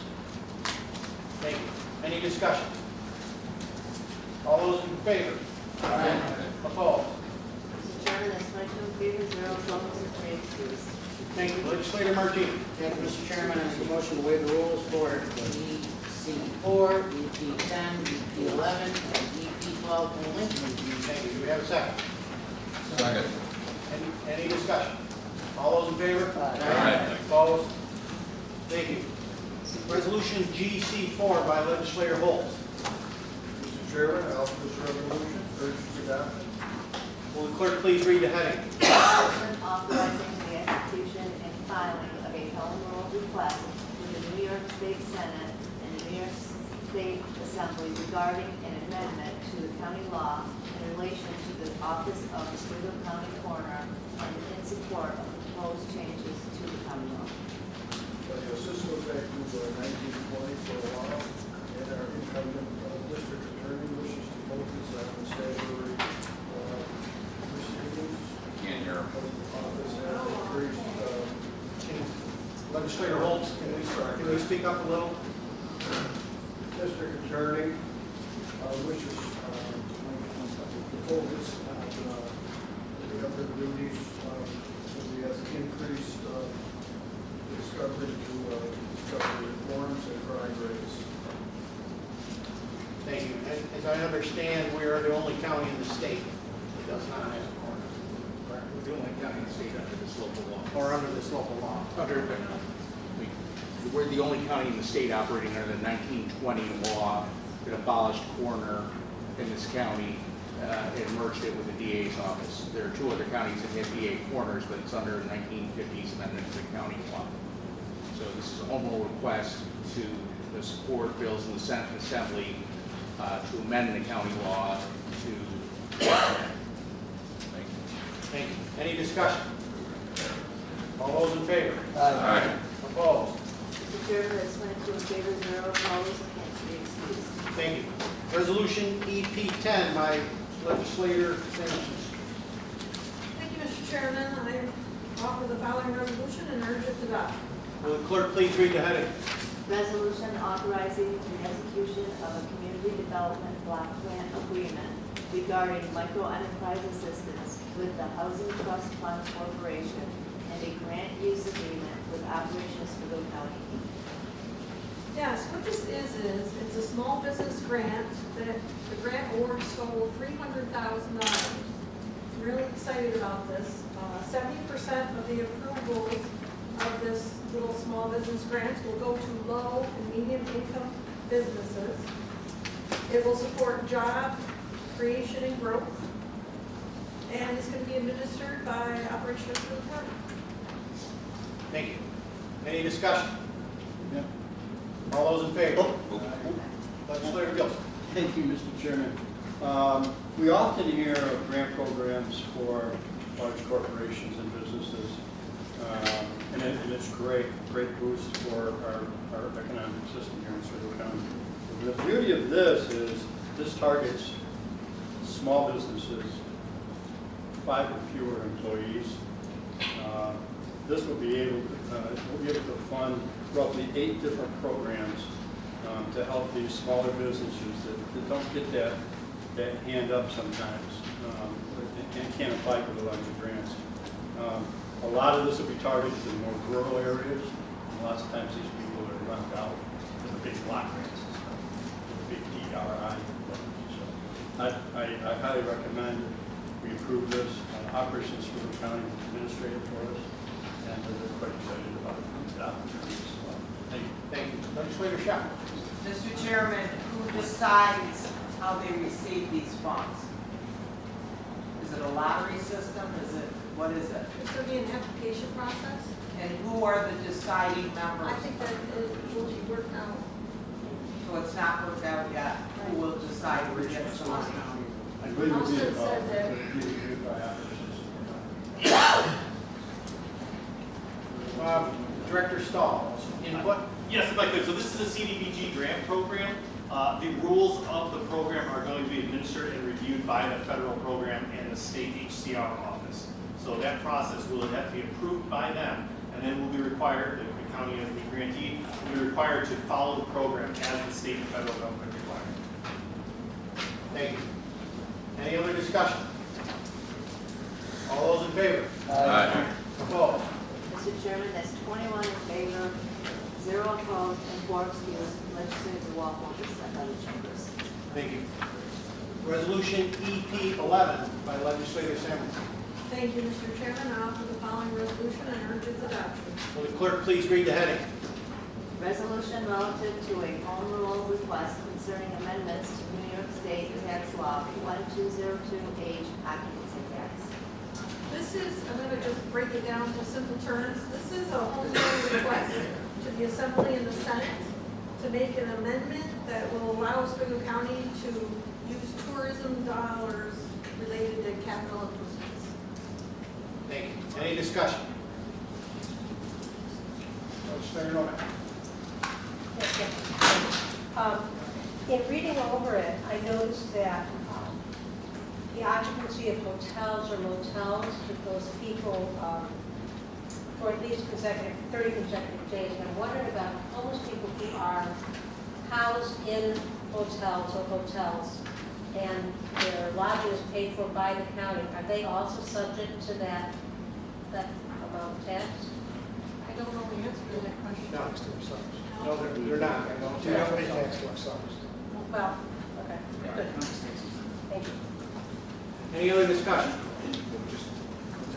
I would just note, this also removes the 6 or fewer unit restriction in 1202H of the state tax law, which would allow the county to impose occupancy tax on rooms number 1, unit, hotels with 1 to 6 units, whereas now we only pick up above that. So, if passed, we can harmonize our short-term rental tax enactment with the hotel motel occupancy tax enactment, because right now we're excluding 6 or fewer units from hotel occupancy tax. Any other discussion? Legislator Rito. Mr. Chairman, I'd just like to say, and these are changes that we've been working on for 9 years. So if it goes through, we'll be excited. Any other discussion? All those in favor? Aye. Opposed? Mr. Chairman, that's 21 in favor, 0 opposed, and 4 abstentions. Thank you. Resolution EP 12 by Legislator Samuelson. Thank you, Mr. Chairman. I offer the following resolution and urge its adoption. Will the clerk please read the heading? Resolution authorizing seasonal ATV and snowmobile use on portions of the Oswego County Railroad right-of-way in the town of Sandy Creek. Yes, this supports tourism in our area. Within the county, there are certain ATV interests to open up 2 segments where there's a right-of-way for seasonal ATV use. And it's just basically connecting adjoining trails so that people can enjoy, and the private landowners who are affected have already given their consent. Thank you. Any discussion? All those in favor? Aye. Opposed? Mr. Chairman, that's 20 in favor, 0 opposed, and 4 abstentions. Thank you. Under unfinished business, last month I had a State of the County address, and I sped through the parts where there was a couple very short videos. I think they're incredibly well done, so we can show them now. I'm trying.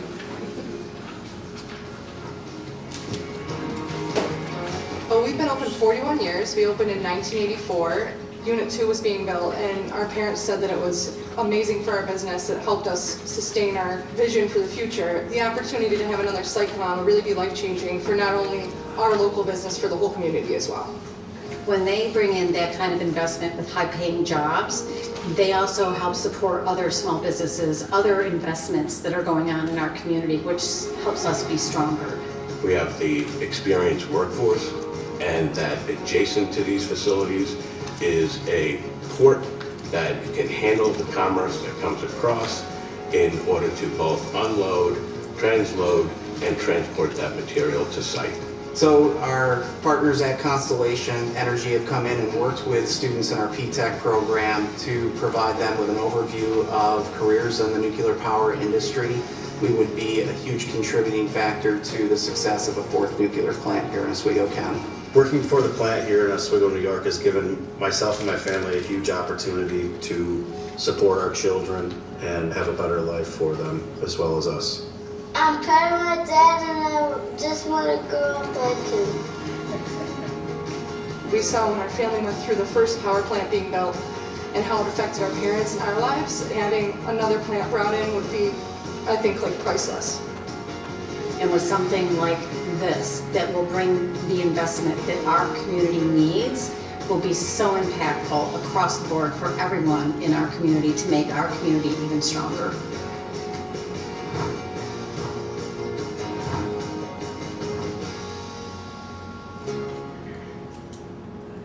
Oswego County has been helping central New York families and businesses grow for generations, thanks in part to the newly designated Lake Ontario National Marine Sanctuary and the incoming Micron project. It's now on the cusp of an economic boom, where jobs, infrastructure, and urban development are just the start. A champion of work-life balance, Oswego County stands ready to help you set down roots and create a bright future for your family and your business. Thank you. My apologies, that was to be included in the State of the County last month, but I missed the cues on it, so blame it on me. Any other unfinished business? Any miscellaneous business? Legislator Gilson. Thank you for recognizing me, Mr. Chairman.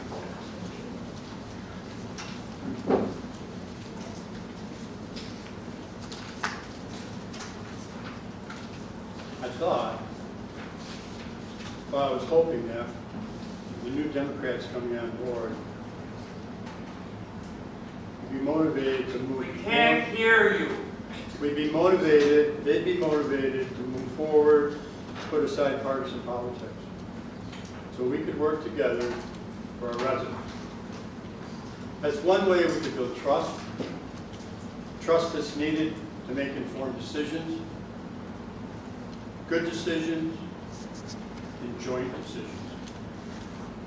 But right out of the chute, we have a legislator who, rather than seek the truth, rather than ask the questions, would rather make assumptions. In a letter to the editor of the Palladium Times this week, Legislator Novak failed to get the facts before reporting to the media. Had the legislator paid attention to comments made at the March Government, Courts, Consumer Affairs meeting, or had the new legislator paid attention to the April Government, Courts, Consumer Affairs agenda, or better yet, had the new legislator communicated with the minority leader prior to the meeting, the legislator would have been able to receive those facts. Let me share a bipartisan communication. Bipartisan.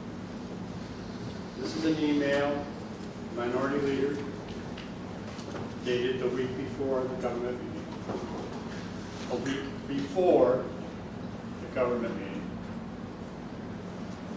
It reads, as a courtesy, I wanted to let you know I have invited National Grid to our meeting Monday. We will recess and move to either the other conference room or the chambers to reconvene. They will give a presentation and we can ask questions. The public can be present. The public cannot ask these questions at the end.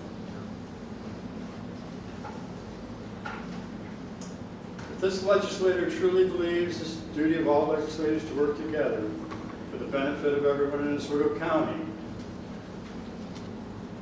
then don't provide us with false information. No, I'm not upset. I just wanted to set the record straight. I chalk this off as a freshman legislative mistake. You all make them. I make them. And I hold no hard feelings. I continue to work with Legislator Novak and the rest of the Democrats and put this behind us. And I'll give you plenty to write about all year, believe me. All I ask is that you make it the truth. So with that, I'd just like to take your I wouldn't shake his hand. I would like to respond. Yeah, can I just finish? So, in this letter to the editor, Legislator Novak comments that the Democrats are so concerned, as we all are, the rising cost of energy in Oswego County. I'm calling on the Democrat caucus today to prepare a resolution demanding the governor and the Democratic majority of legislators in Albany to immediately pause and repeal the ridiculous climate initiatives, the CLCPA, and the other mandates that they're implementing, like electric school buses. And also to reverse this atrocity that's going on in all of New York State and work to reduce the energy costs of our residents, particularly here in Oswego County. That I yield. Thank you. Thank you. Legislator Schott. Whoa, where do I begin, Ed? How could I trust you, ever? You wrote about me on Facebook so that I went and reported you to the New York State Police It was so bad. Luann Coleman knows about it herself and was very upset. An email should have gone to everybody. It's simple. I was on vacation. Mr. Powell knew I had an issue with my email, which they resolved it. But why not give everybody an email? Do we need to ask you permission? I don't think so. This is absurd. It's pandering. No way. Thank you. Legislator Green. I thought there was no politicking in here. Legislator Novak. Well, I'd like to respond first of all to the information that I had, and since I was at the meeting where you first mentioned calling National Grid as having a meeting, I spoke to you directly and said, that is a great idea. I would love to attend. Please let me know when that's going to take place. Now, I understand that you sent an email to legislature, but personally asked it for just the information, and maybe you forgot, and maybe it was misheard, but nevertheless, I mean, I was happy I was there, happy I was able to attend, and I would also like to address the comment about the climate initiative. Something that I don't agree with, particularly about the school buses, and I would like to also indicate that Chris Ryan has already instituted or introduced a bill, thank you. Introduced a bill to remove school buses from that mandate until 2040. 2020. 2040, anyway, quite a distance out. So part of that is actually taken place. Thank you. Thank you. Legislator Walker. Thank you. Some of those words I'm taken back and a little surprised with. Since I first came back on here in January, the Democratic caucus, as of today, January, February, March, April, the Democrats have voted 100% on this floor. We have not voted no on anything. So to say that we're not working, we're working very hard on both sides of the aisle. And I appreciate everybody working together. But to think that we're to pit us in sides and fighting, I thought we had a great year starting, and I look forward to continuing to move forward. But we have voted for everything on this floor. Everything. Not one no vote yet. Thank you.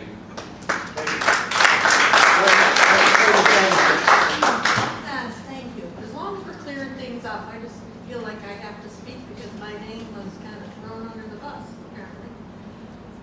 I thought the same thing Mr. Walker thought. We're doing great this year. We've done 100% last month, we did 100% bipartisan this month. All four.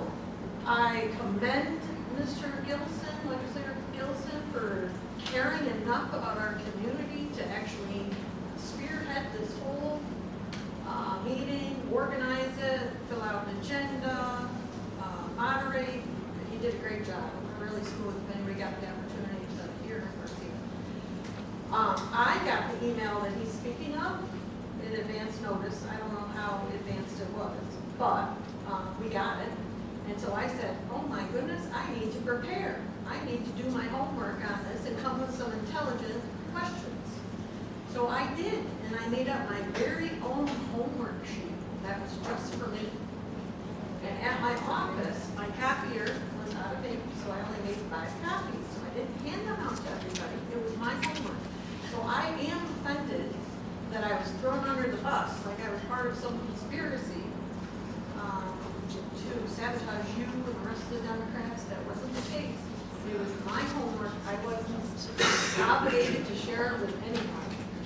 But I thought it might be helpful to me to ask intelligent questions to the National Grid people.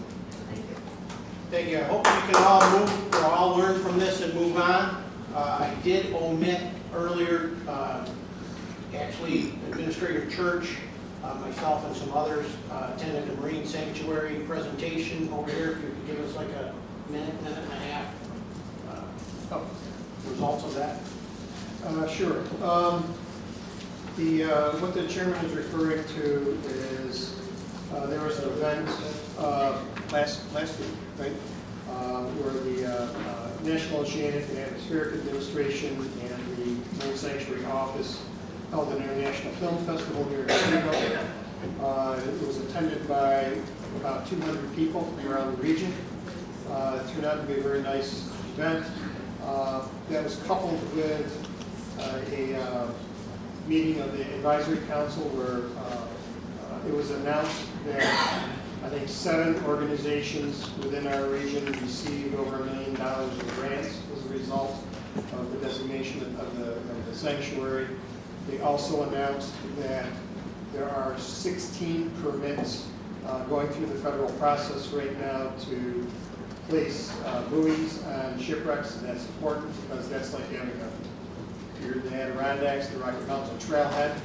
Then we can then begin promoting adventure tourism here in the sanctuary.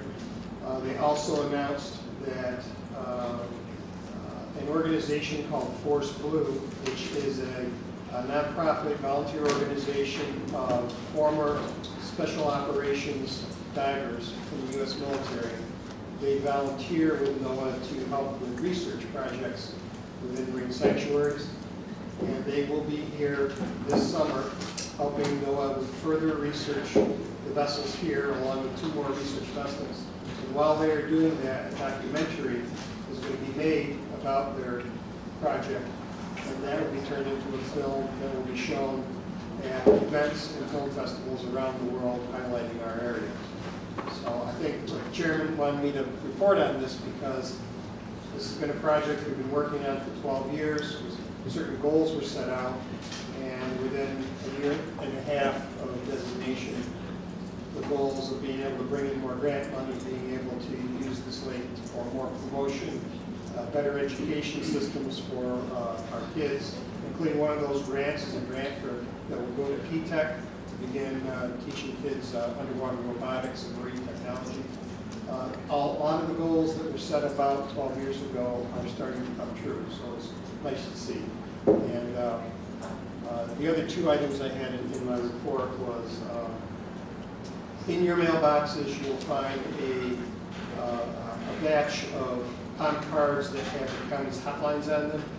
We printed those several years ago with only 3 hotlines on them. Some of those were out of date, so we've reprinted those. And there's now 6 or 7 hotlines for suicide, homelessness, child abuse, drug task force, things like that, for you to use and give out to people if you come into a situation where you need to be able to provide those numbers to people. So take those home. If you need more, we will print more for you. And lastly, something else that's happened since the committee's met last week. One of the topics that's been very important to many of your districts are, over the last couple of years, the DEC passed some regulations regarding wetlands that are very restrictive to the point of making large areas of our county undevelopable without going through very expensive permitting processes. This past week, the court overturned those, ruling in short that the DEC did not provide reasonable justification for the excessive restrictions, didn't follow correct processes in putting those regulations together. So those have been rescinded, but we don't know. We're going to do a little research to find out, was everything set back to the way it was before, or the delineation maps in place again, or something completely different going to replace all this. So I wanted to give you an update on that, because I know there's been an important hot topic of discussion among the legislature. Thank you. Thank you. So at this point, we're looking for the appropriate motion. Motion to adjourn. Second. Thank you. Mr. Chairman, miscellaneous business, did you announce that? We finished up. Why do you have some? I do. Just a few things. What's that? Just a few Okay. things I want to say. All right. Thank you. Legislator Schott? Munis, a troublesome system at best. It is my understanding that we have sent 13 employees to Las Vegas to learn a Munis system at a cost of around $53,000. Is that true? I don't know the total cost, but I do know that 5 of those slots are annually paid for by Tyler for certain of our employees to go to this training for updates every year. And I know that it's unusual. We haven't sent them before, but DSS wanted to go because DSS has volunteered to spearhead learning new modules in Munis that we can take advantage of that we already own, such as using it for employee evaluations, things of that nature. And I know it's in Vegas this year. Last year I think it was in Indiana. So I mean, my math's like around 53 grand, but I'd like to know because it's a troublesome system. They should have come to us for what we've spent with them over the years has been a nightmare. Another issue that has upset me is Chase Enterprises was spraying on Route 4 today in high winds near a swampy creek area. Why are we spraying now? Nothing has even emerged. And in fact, why are we spraying at all? To ensure the residents get cancer? It's outlawed everywhere but in the United States. Monsanto is such a big lobby. They've even purchased Bayer so that they can oversee them. That is such a conflict, it makes me want to vomit. Also, the IDA is not required to show taxes on county websites. My town supervisor is frustrated and confused, as are many people. And in the spirit of transparency, we should insist that they show what numbers that business that's been given a pilot are paying. That's all. I would agree with that, and I've had discussions both with our real property and the IDA. The IDA is supplying us a list of all their properties and that number, but it is a concern when you look on that website. It appears they don't pay anything, which is not true. So Rich, is it required by law that they show what is but it's going to be required by us, and I've had that conversation. The only way that makes it fair, the only way that makes it transparent is to have those numbers on it. I agree. So we're working towards that regard. I hope we work really fast or give them no money ever again. Understood. Again, back to the appropriate, motion made and seconded. We stand adjourned. Legislator Conley, do we have any people for public comment?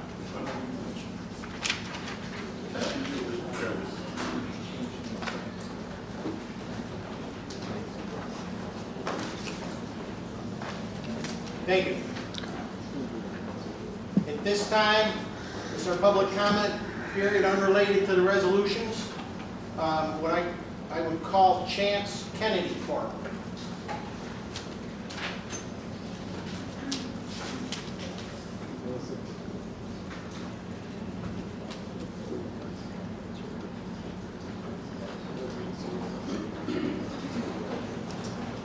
Thank you. You have 5 minutes.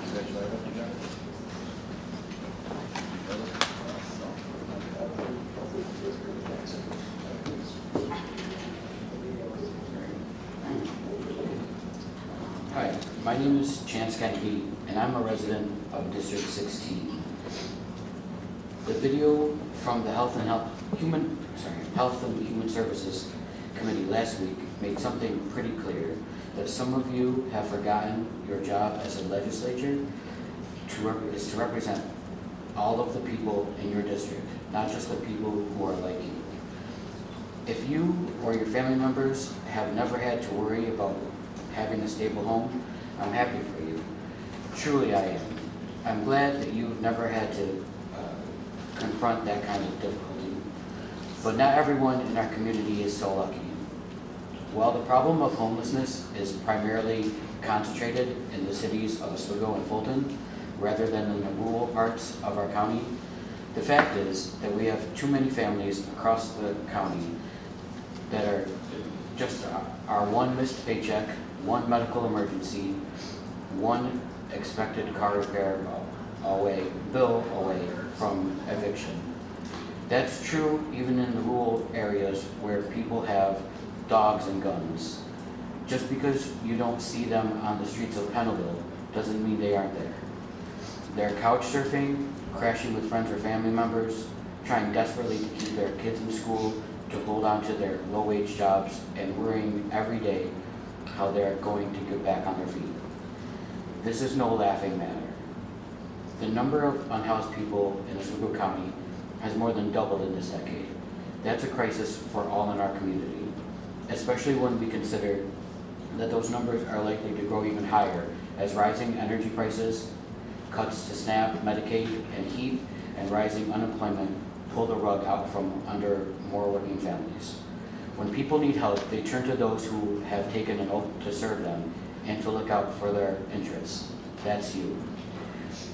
And it's me too. Like you, I've asked my community to put their trust in me.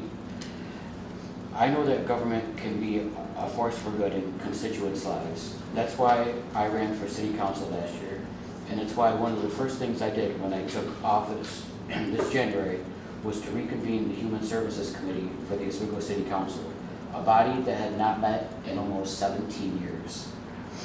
In that 17 years, we have seen poverty, homelessness, and food insecurity continue to rise. Across all that time, this legislative body has been controlled by a single party that decides what to spend taxpayer dollars on. And as we've seen this month, many members of that party laugh openly at the needs of vulnerable people in public meetings.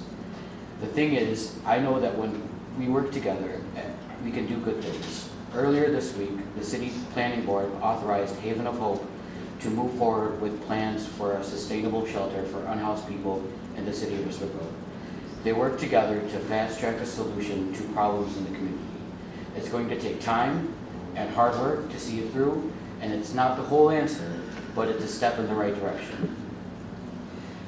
Imagine what we could do if this county legislature put their best efforts into addressing this crisis. We have some wonderful nonprofit organizations doing important work in our communities.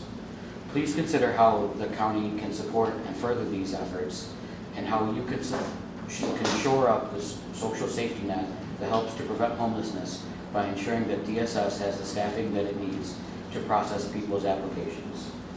Doing this will show your constituents that you take their concerns seriously and that you are dedicated to improving their lives.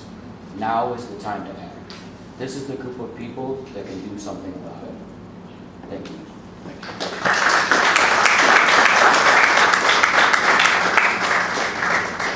Thank you. At this point, I'm going to address the elephant in the room.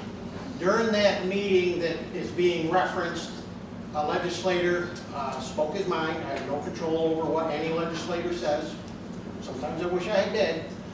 I made a poor joke about trying to cover up what he said that I was opposed to. It was not disparaging of homeless at all. I've apologized to that legislator, and I apologize to the full legislature at this point for anything that looked like I was disparaging homeless. But let me read you a few figures here, having gone past that. Our county, with a primary objective of housing people and prioritize serving the homeless, provide a broader focus on some of these issues.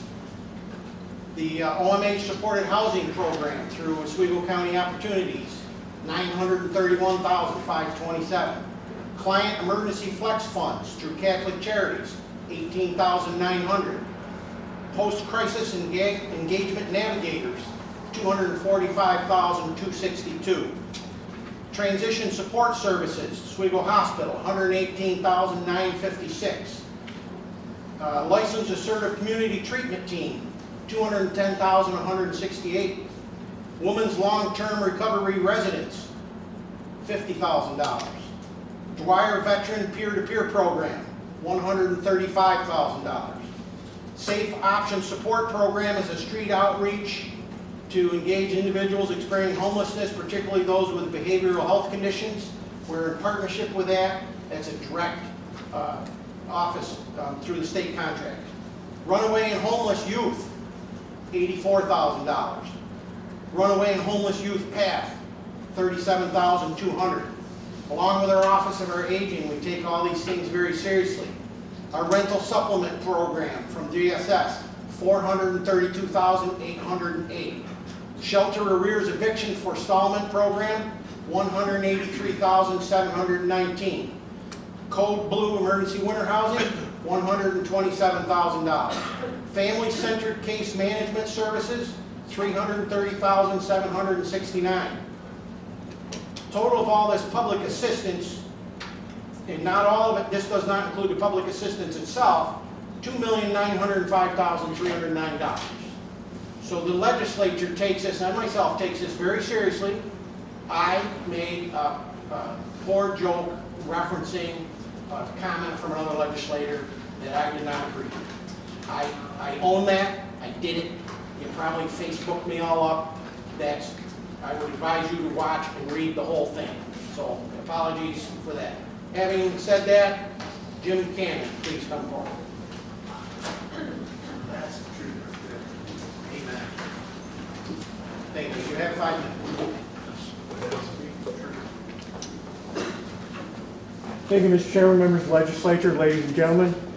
Recently, Director of Public Health Vera Dunsmore presented data that deserves serious attention. These numbers paint a very different picture from the recent declaration from the chairman that the state of the county is strong. I want to highlight several of those statistics because they speak about the real conditions our residents are facing. Oswego County continues to experience rising poverty. While the median household income increased slightly from $65,000 in 22 to $68,000 in 23, it remains far below the New York State median of $82,000. That gap represents thousands of families struggling to meet basic needs. Health coverage is also moving in the wrong direction. In 2023, the percentage of residents without insurance rose to over 4%. Nearly a quarter of our population relies on Medicaid and almost 13% on Medicare. These are signs of economic strain, not strength.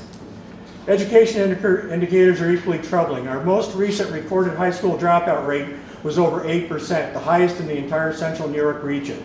That's a warning sign for our future workforce and our long-term economic health. This is factual and is alarming and not an indicator of strength.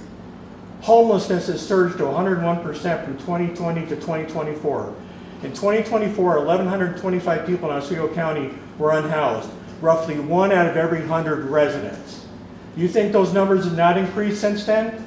These are our neighbors, and this is not a statistic that any county should accept as strong. Our overall health status is also deeply concerning. Oswego County ranks 47th in New York State for health outcomes and 56th for health factors, placing us in the lowest quartile statewide. You consider that strength, Mr. Chairman? The county was identified as one of the top 3 in the region with the highest concern in 8 of 14 major social determinants of health, including families in poverty, children in poverty, unemployment, low educational attainment, high dropout rates, single-parent households, high arrest rates, and lack of reliable access to food. These are not isolated issues. They are systemic, and they fall squarely within the responsibility of the county leadership. So when residents hear that the state of the county is strong, many simply cannot relate to that statement. 26% of adults experiencing food security in this county likely do not feel the county is strong. With 1,687 disabled individuals, 2,541 seniors, and 6,059 children receiving SNAP benefits in the 120th Assembly District likely do not feel the county is strong. The 16% of residents living below the poverty line, including nearly 1 in 4 children, likely do not feel the county is strong. And the people living on an average Social Security income of $23,000 a year certainly do not feel the county is strong. These alarming realities are social, economic, and infrastructure issues that require leadership from the legislature, not false perceptions. I also want to repeat a question I asked previously. Why was the Poverty Task Force disbanded? Whether we acknowledge it or not, we have a poverty problem and a quality of life problem in Oswego County. Ignoring it will not make it disappear. We can do better. Our residents deserve better. So I ask you, as the stewards of this county, what will you do to address these realities? I call on the county legislature to work with the IDA, the Land Bank, Operation Oswego County, and members of the community to find, fund, and maintain at least 2 buildings in Oswego County that would be able to be used by community groups like Haven of Hope to provide a place to get out of the weather. Have a safe place to sleep, learn skills to help them get jobs, and feed the unhoused we have in this county. One should be in the city of Fulton, and one in the city of Oswego, where the information given in the meeting last week indicated the majority of the unhoused are trying to survive. I was going to share a Bible quote, but instead I'm going to share a couple other things. One, I would like the chairman to take all the statistics he just gave us and line out every bit of state-funded money that's in there and tell us what the county is putting towards this. Not what they're funding from the state. The same people they complain about are overtaxing everybody. I'd like to know exactly what is from the county, not funded through the state.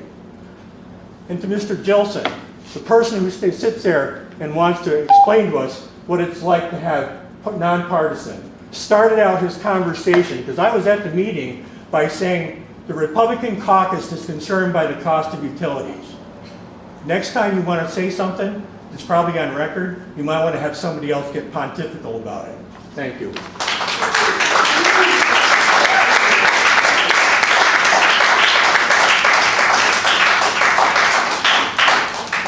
Thank you. Would Rocco Saya come forward?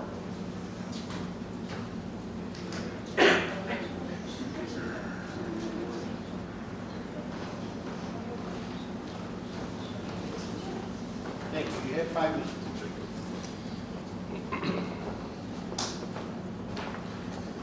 So good evening, everybody. My name is Rocco. At the height of the Cold War in 1953, Dwight D. Eisenhower stood before the nation and said, "Every gun that is made signifies a theft from those who hunger and are not fed." Eisenhower was a Republican, a 5-star general, a president, a leader who ended a war. He helped build the interstate highway system and warned this country about the dangers of the military-industrial complex. Today, there are about 500 million civilian-owned guns in this country. That's roughly 1.5 guns for every man, woman, and child. 50,000 Americans die each year by suicide, homicide, or by accident with these guns. Meanwhile, more than 30 million Americans, including millions of children, live in households that struggle to put food on the table. 40 days ago, the United States and Israel chose to go to war with Iran. In those 40 days, it's estimated that 3,000 to 5,000 people have been killed. In that same 40 days, here at home, more than 5,000 Americans have died from firearms.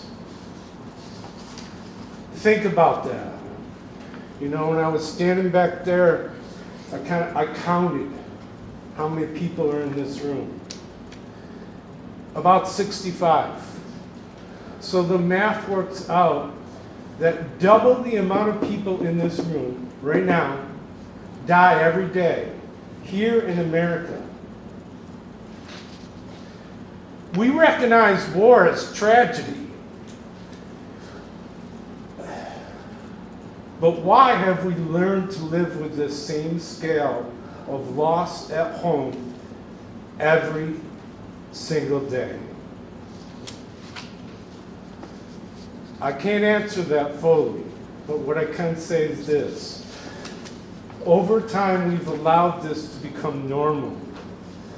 And that normalization doesn't happen in distant places. It happens in rooms just like this. Recently, jokes were made about guns and the homelessness. There's nothing funny about people not knowing where they're going to sleep. There's nothing funny about people not knowing where their next meal is going to come from. And there's nothing acceptable about losing 50,000 lives a year in this country, not in Iran, to guns. But this is how normalization works. Little bit here, little small moments there, where something serious is treated lightly. Chairman Weatherup, I thank you for apologizing, but I do want to point out in 2019, you were interviewed by Oswego County Business Magazine. And you said your role was to ensure legislators have the information needed to make the best decisions for the people of Oswego County. Those are your own words. Yet recently, information about the energy presentation was shared with Republican legislators and not shared with Democratic legislators. This is not transparency, it is not leadership. As legislator Christine Novich put it, we're elected to represent all constituents, and partisan politics help no one. This is exactly the theft Eisenhower warned us about. Lives lost, families struggling, resources spent on violence when people go hungry.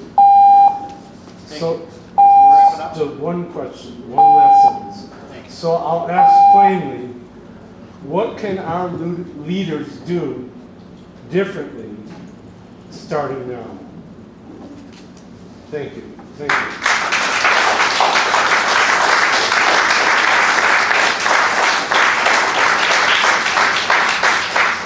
Thank you. Could Jordan Hart-Colorado please come forward? It's a tough name. Yeah, and you wrote it down. I did.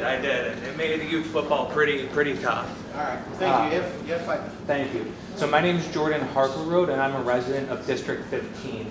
I'm here also to talk about the comment that was made about the homeless here, and I would first like to state that I was raised in the country.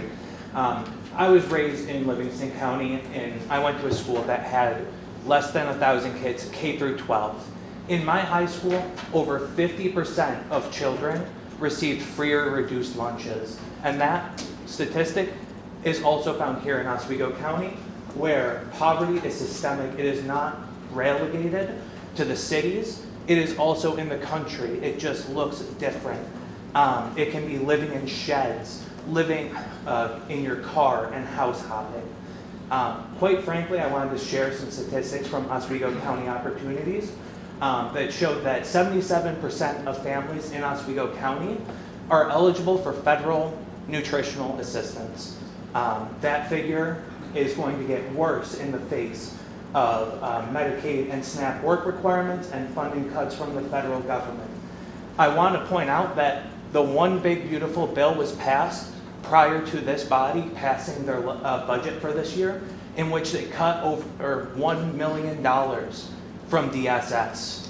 That is tax dollars that go to help our residents and our most disadvantaged citizens. I would also like to point out that in Oswego County, citizens have 50% as much access to medical treatment as the standard in New York State. I believe that according to the Rockefeller Institute, it was about 1 doctor for every 2,500 citizens. These outcomes and these statistics add up, and it shows that our county is not strong. Our county is actually at quite the disadvantage. To add, the values that were instilled in me growing up in a rural area were honesty, it was accountability, and it was actually being there and helping your neighbors. We extended a hand to those who were disadvantaged and those who were in need. We did not say that we were going to unleash our dogs and our guns. And quite frankly, some of these statistics may be jarring. You may want to stick your fingers in your ear and say la la la, so that way you can ignore it. But in the words of Legislator Klein, that is the truth. Thank you.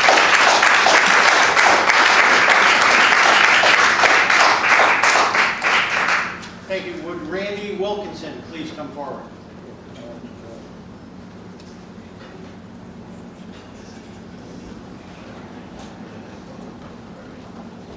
Thank you, Dave. Shouldn't take that long. So good evening. I actually wanted to address something that hasn't been spoken about tonight. I understand that we have lost the CCAP funding from the state due to the increases where they've opened it up, so more folks are eligible for those funds. So CCAP is the Child Care Assistance Program. I represent a generation that's fairly exhausted right now. We have survived a housing crisis. We survived COVID. We're surviving another housing crisis, fuel again. I know lots of folks that have been able to use that money. To us, we look at childcare like it's infrastructure. I understand now we're in a lull. I know the wait list for it is not very long. However, this is something that's important to us. I know right now in New York State, in the budget that's coming up, they're adding millions of dollars. I can't remember the figure off the top of my head right now. It's probably not going to be enough money to continue to fund the program at the rate that folks are applying for it in New York.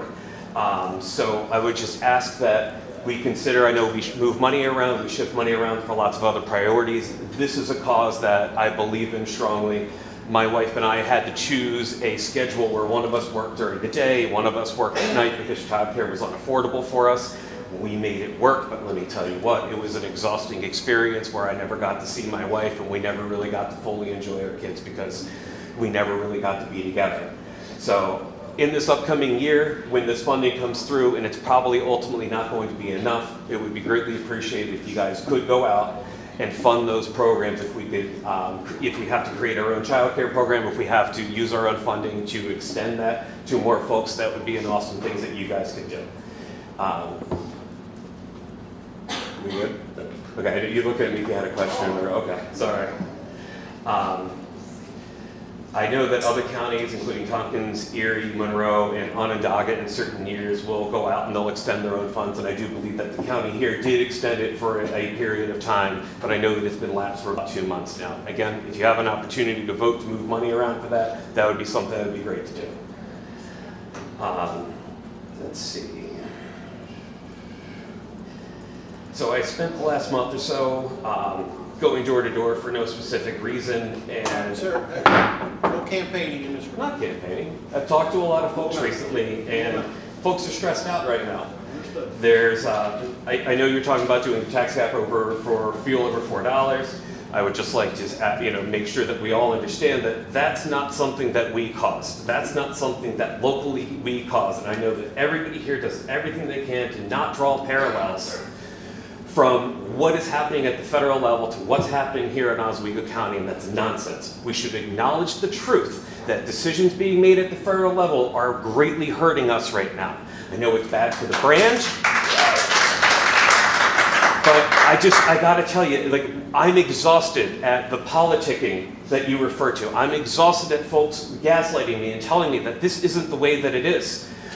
Food is expensive. No matter how hard my family works, no matter how much more money we bring in, it's being wasted on taxes at the federal level. It's being wasted at the grocery store. It's being wasted at the gas pump. All of our social services, we need to be funding them as much as we can. New York State is doing what it can to make up for federal shortcomings. They're doing their best, and it's coming at a hit to funding to schools. We're going to get maybe a 2% increase in funding in, oh my God, I'm blanking on like the general fund that we use for education. That's great. I know Chris Ryan's fighting for that right now. It could have been more, but they're going to have to make up for things like SNAP, Social Security, Medicaid funds to make sure that people are stable and safe in this county. So, if we have an opportunity to extend funding for something like childcare, I would really appreciate it. I know there are a lot of folks my age that are struggling right now, and if you want young people like me and people that are graduating from high school and college to be able to stay here, things like that are important. I appreciate your time. Thank you very much. Thank you.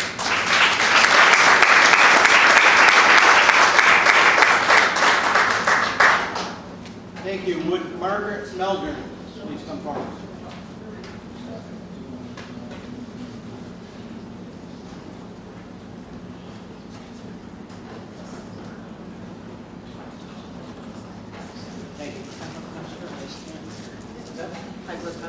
stand.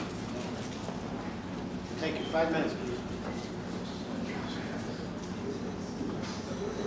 Good evening, Chairman Weather, ladies and gentlemen of the legislature, and all others present. Tonight, I'm going to talk about the office of the presidency and President Trump. One does not have to like the president, but the office itself deserves respect.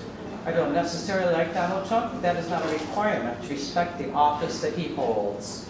I respect what he has done for our country and what he's doing to make the United States citizens safer in our country and abroad. He was elected by a majority of both popular and electoral college votes. The majority of people in this country said we want Donald Trump for our president instead of a leftist who wasn't even chosen through a primary. One of Trump's main platforms was securing our borders and sending illegal aliens back home. That is what the majority of voters wanted and still want to this day. According to WhiteHouse.gov, under Trump's leadership, over 2.5 million undocumented illegals have left the U.S., with approximately 1.9 million self-deporting. He wanted to bring back manufacturing to this country and has done very well on that front. Stellantis brought manufacturing of some of their electric vehicles back. GE Aerospace announced a $2 billion investment across 17 states, creating 10,000 new jobs. TSMC committed to a $1.2 billion investment in advanced chip packaging and manufacturing. ArcelorMittal began construction on an advanced steel mill in Alabama. Whirlpool announced a $300 million investment in Ohio for laundry-based manufacturing. Pfizer, Apple, and Toyota are investing in US-based operations. Numerous other companies are joining the reshoring effort of bringing jobs and businesses to America, including Ford, Zentek, Caterpillar, Samsung, and Tesla, all part of his MAGA movement. Under President Clinton's administration, NAFTA removed tariffs from products manufactured outside of this country and imported back into the U.S. According to the Economic Policy Institute, over 700,000 jobs were lost in this country as a result, and NAFTA significantly altered American manufacturing landscape. Trump is trying to correct this loss. No Democratic president has attempted to correct their party's wrongdoing since NAFTA was first put into place. Several weekends ago, there was another No Kings rally. In my opinion, this is just another code that Democrats still haven't gotten over Trump being president. So here we are with Democrats throwing a temper tantrum. Some of the behaviors seen at these rallies, adult people wear animal costumes and shouting No Kings are truly juvenile. Many Democratic politicians have stated that defining what a woman is a complex question. So it makes sense to me that if a Democrat can't tell the difference between a man and a woman, that they then can't tell the difference between a president and a king. And in case your immense hatred for Trump has blinded you from what he has accomplished, President Trump just got rid of two of the most horrible dictators on earth. Obama made you buy health insurance, even if you couldn't afford it, or be fined. Biden made you take an experimental unproven vaccine or lose your job. So if you want to call someone a dictator or king, start with these two past presidents. Sheridan Gorman, a 24-year-old woman, was shot in the head by a Venezuelan illegal immigrant, 25-year-old Jose Medina. She would still be alive today if this unvetted illegal had not been allowed into our country. Was this part of a gang retaliation? Gang initiation? I can only think of one reason why someone would shoot a random innocent woman in the head. How would you feel if this was your daughter? Crimes committed by illegals on American citizens is one of the main reasons I still support the Sheriff's Department collaborating with ICE and Homeland Security in removing illegals from our county. And yes, I did read your no collusion resolution, and what it advocates is making the Sheriff's Department powerless in keeping our country safe from illegals. Many people, including both Republicans and Democrats, are concerned about the war in Iran. I do not like war, but neither do I like a regime that has no respect for human life having the ability to make nuclear weapons. It is unfortunate there have been Americans' lives lost. Their loved ones have my condolences. Iran is a country where people are willing to use children as human shields, have no respect for women or life. To all the radical Iranians in our country protesting our country and shouting, "Death to America," go back to where you came from. And if that makes me a racist, so be it. But to the person who called me a racist in their editorial, how many of these radical Iranians would you invite to live in your home with your family? To all the peaceful Persians who are an ethnic group of Iranians, you are welcome to stay and enjoy the freedoms our country has to offer. Thank you.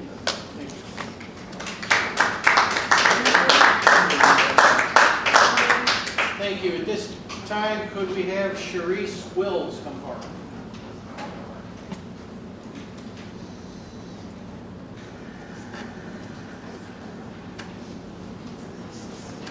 Thank you. 5 minutes, please.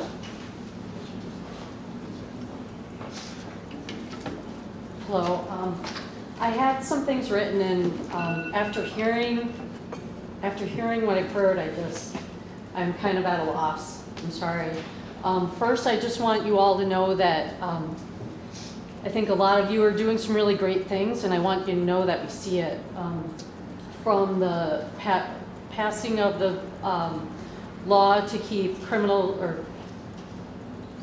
with me here. The animal cruelty to... It's the registry? Yes, thank you. The registry, for the ATVs and opening up more trails and roads, and so many things that you all discussed tonight. Thank you. Thank you for trying to do good for our county and help us all to enjoy what we have here. We have a wonderful county, and a lot of people are really criticizing the county when it's not all the county's problem. We're all suffering, we're all hurting everywhere across the country. It's not solely Oswego County. Housing and poverty are problems everywhere.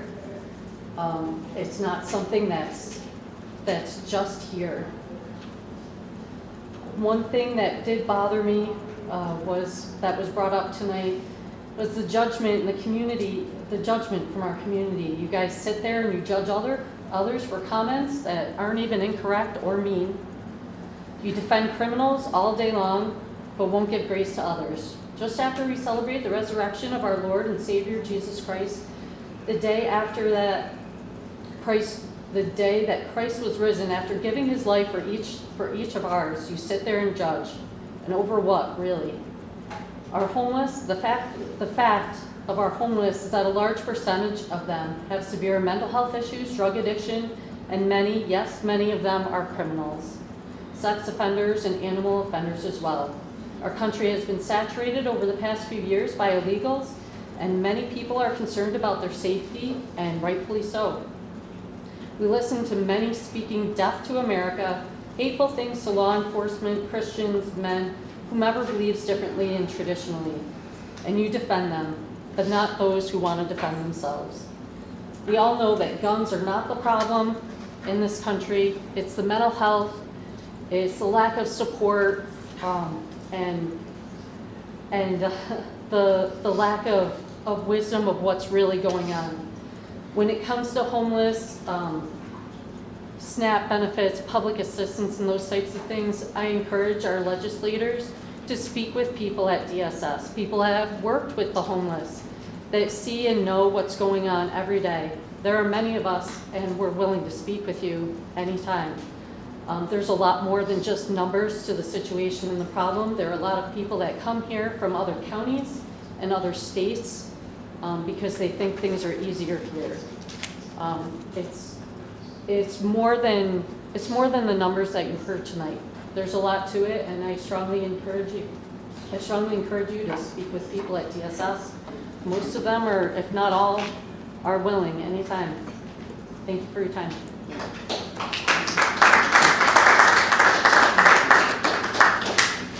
Thank you. At this time, I would call Jessica Madison forward.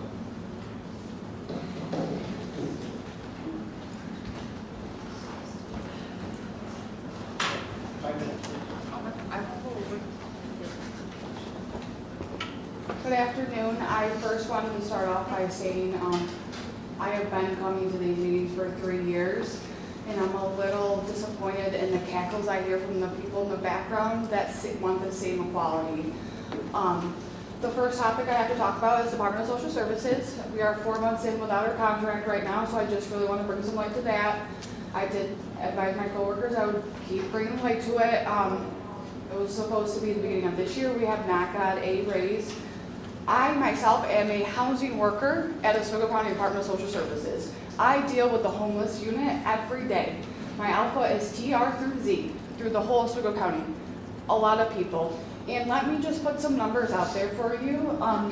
which comes to why we should have more trained people, embedded people at Oswego County, because when you understand the numbers and the situations we are dealt with, it's a lot of hard for us to explain too. So a household of one on cash assistance, max grant is gonna be $400.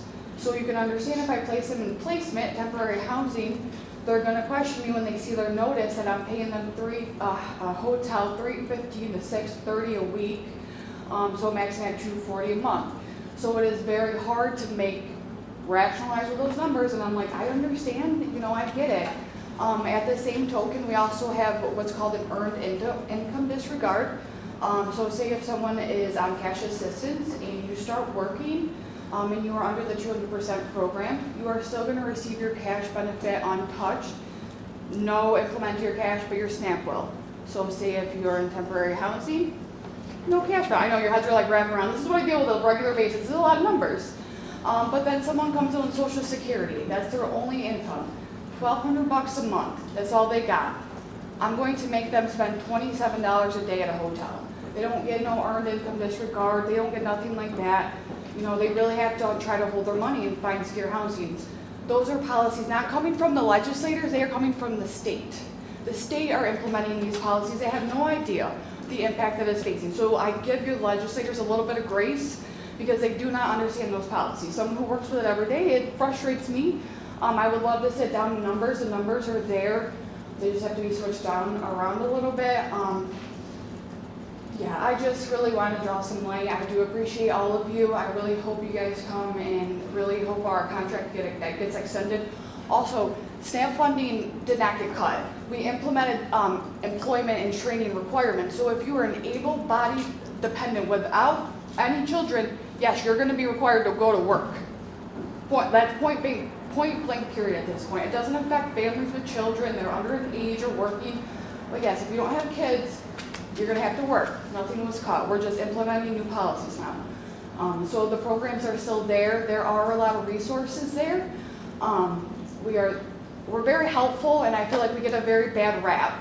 But we're there to help, very much help, and make people self-sufficient. It's just policies from the state really garnish my ability or affect my ability to help people. But we're there to help. Please help us with our contract. We're there. We're burnt out. Our housing workers are very burnt out. I have probably 17 people in housing, three are family, and yeah, it's a lot of grown men with mental health issues, and it's me behind a plexiglass telling them, you have to go to treatment today or I can't house you.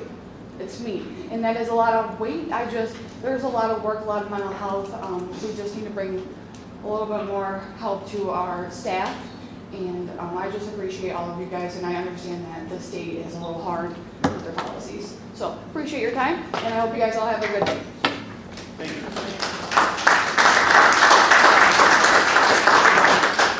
We have Chris Rozo.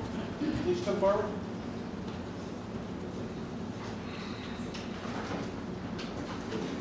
Chris Rozo. Is anybody in the other room or anything?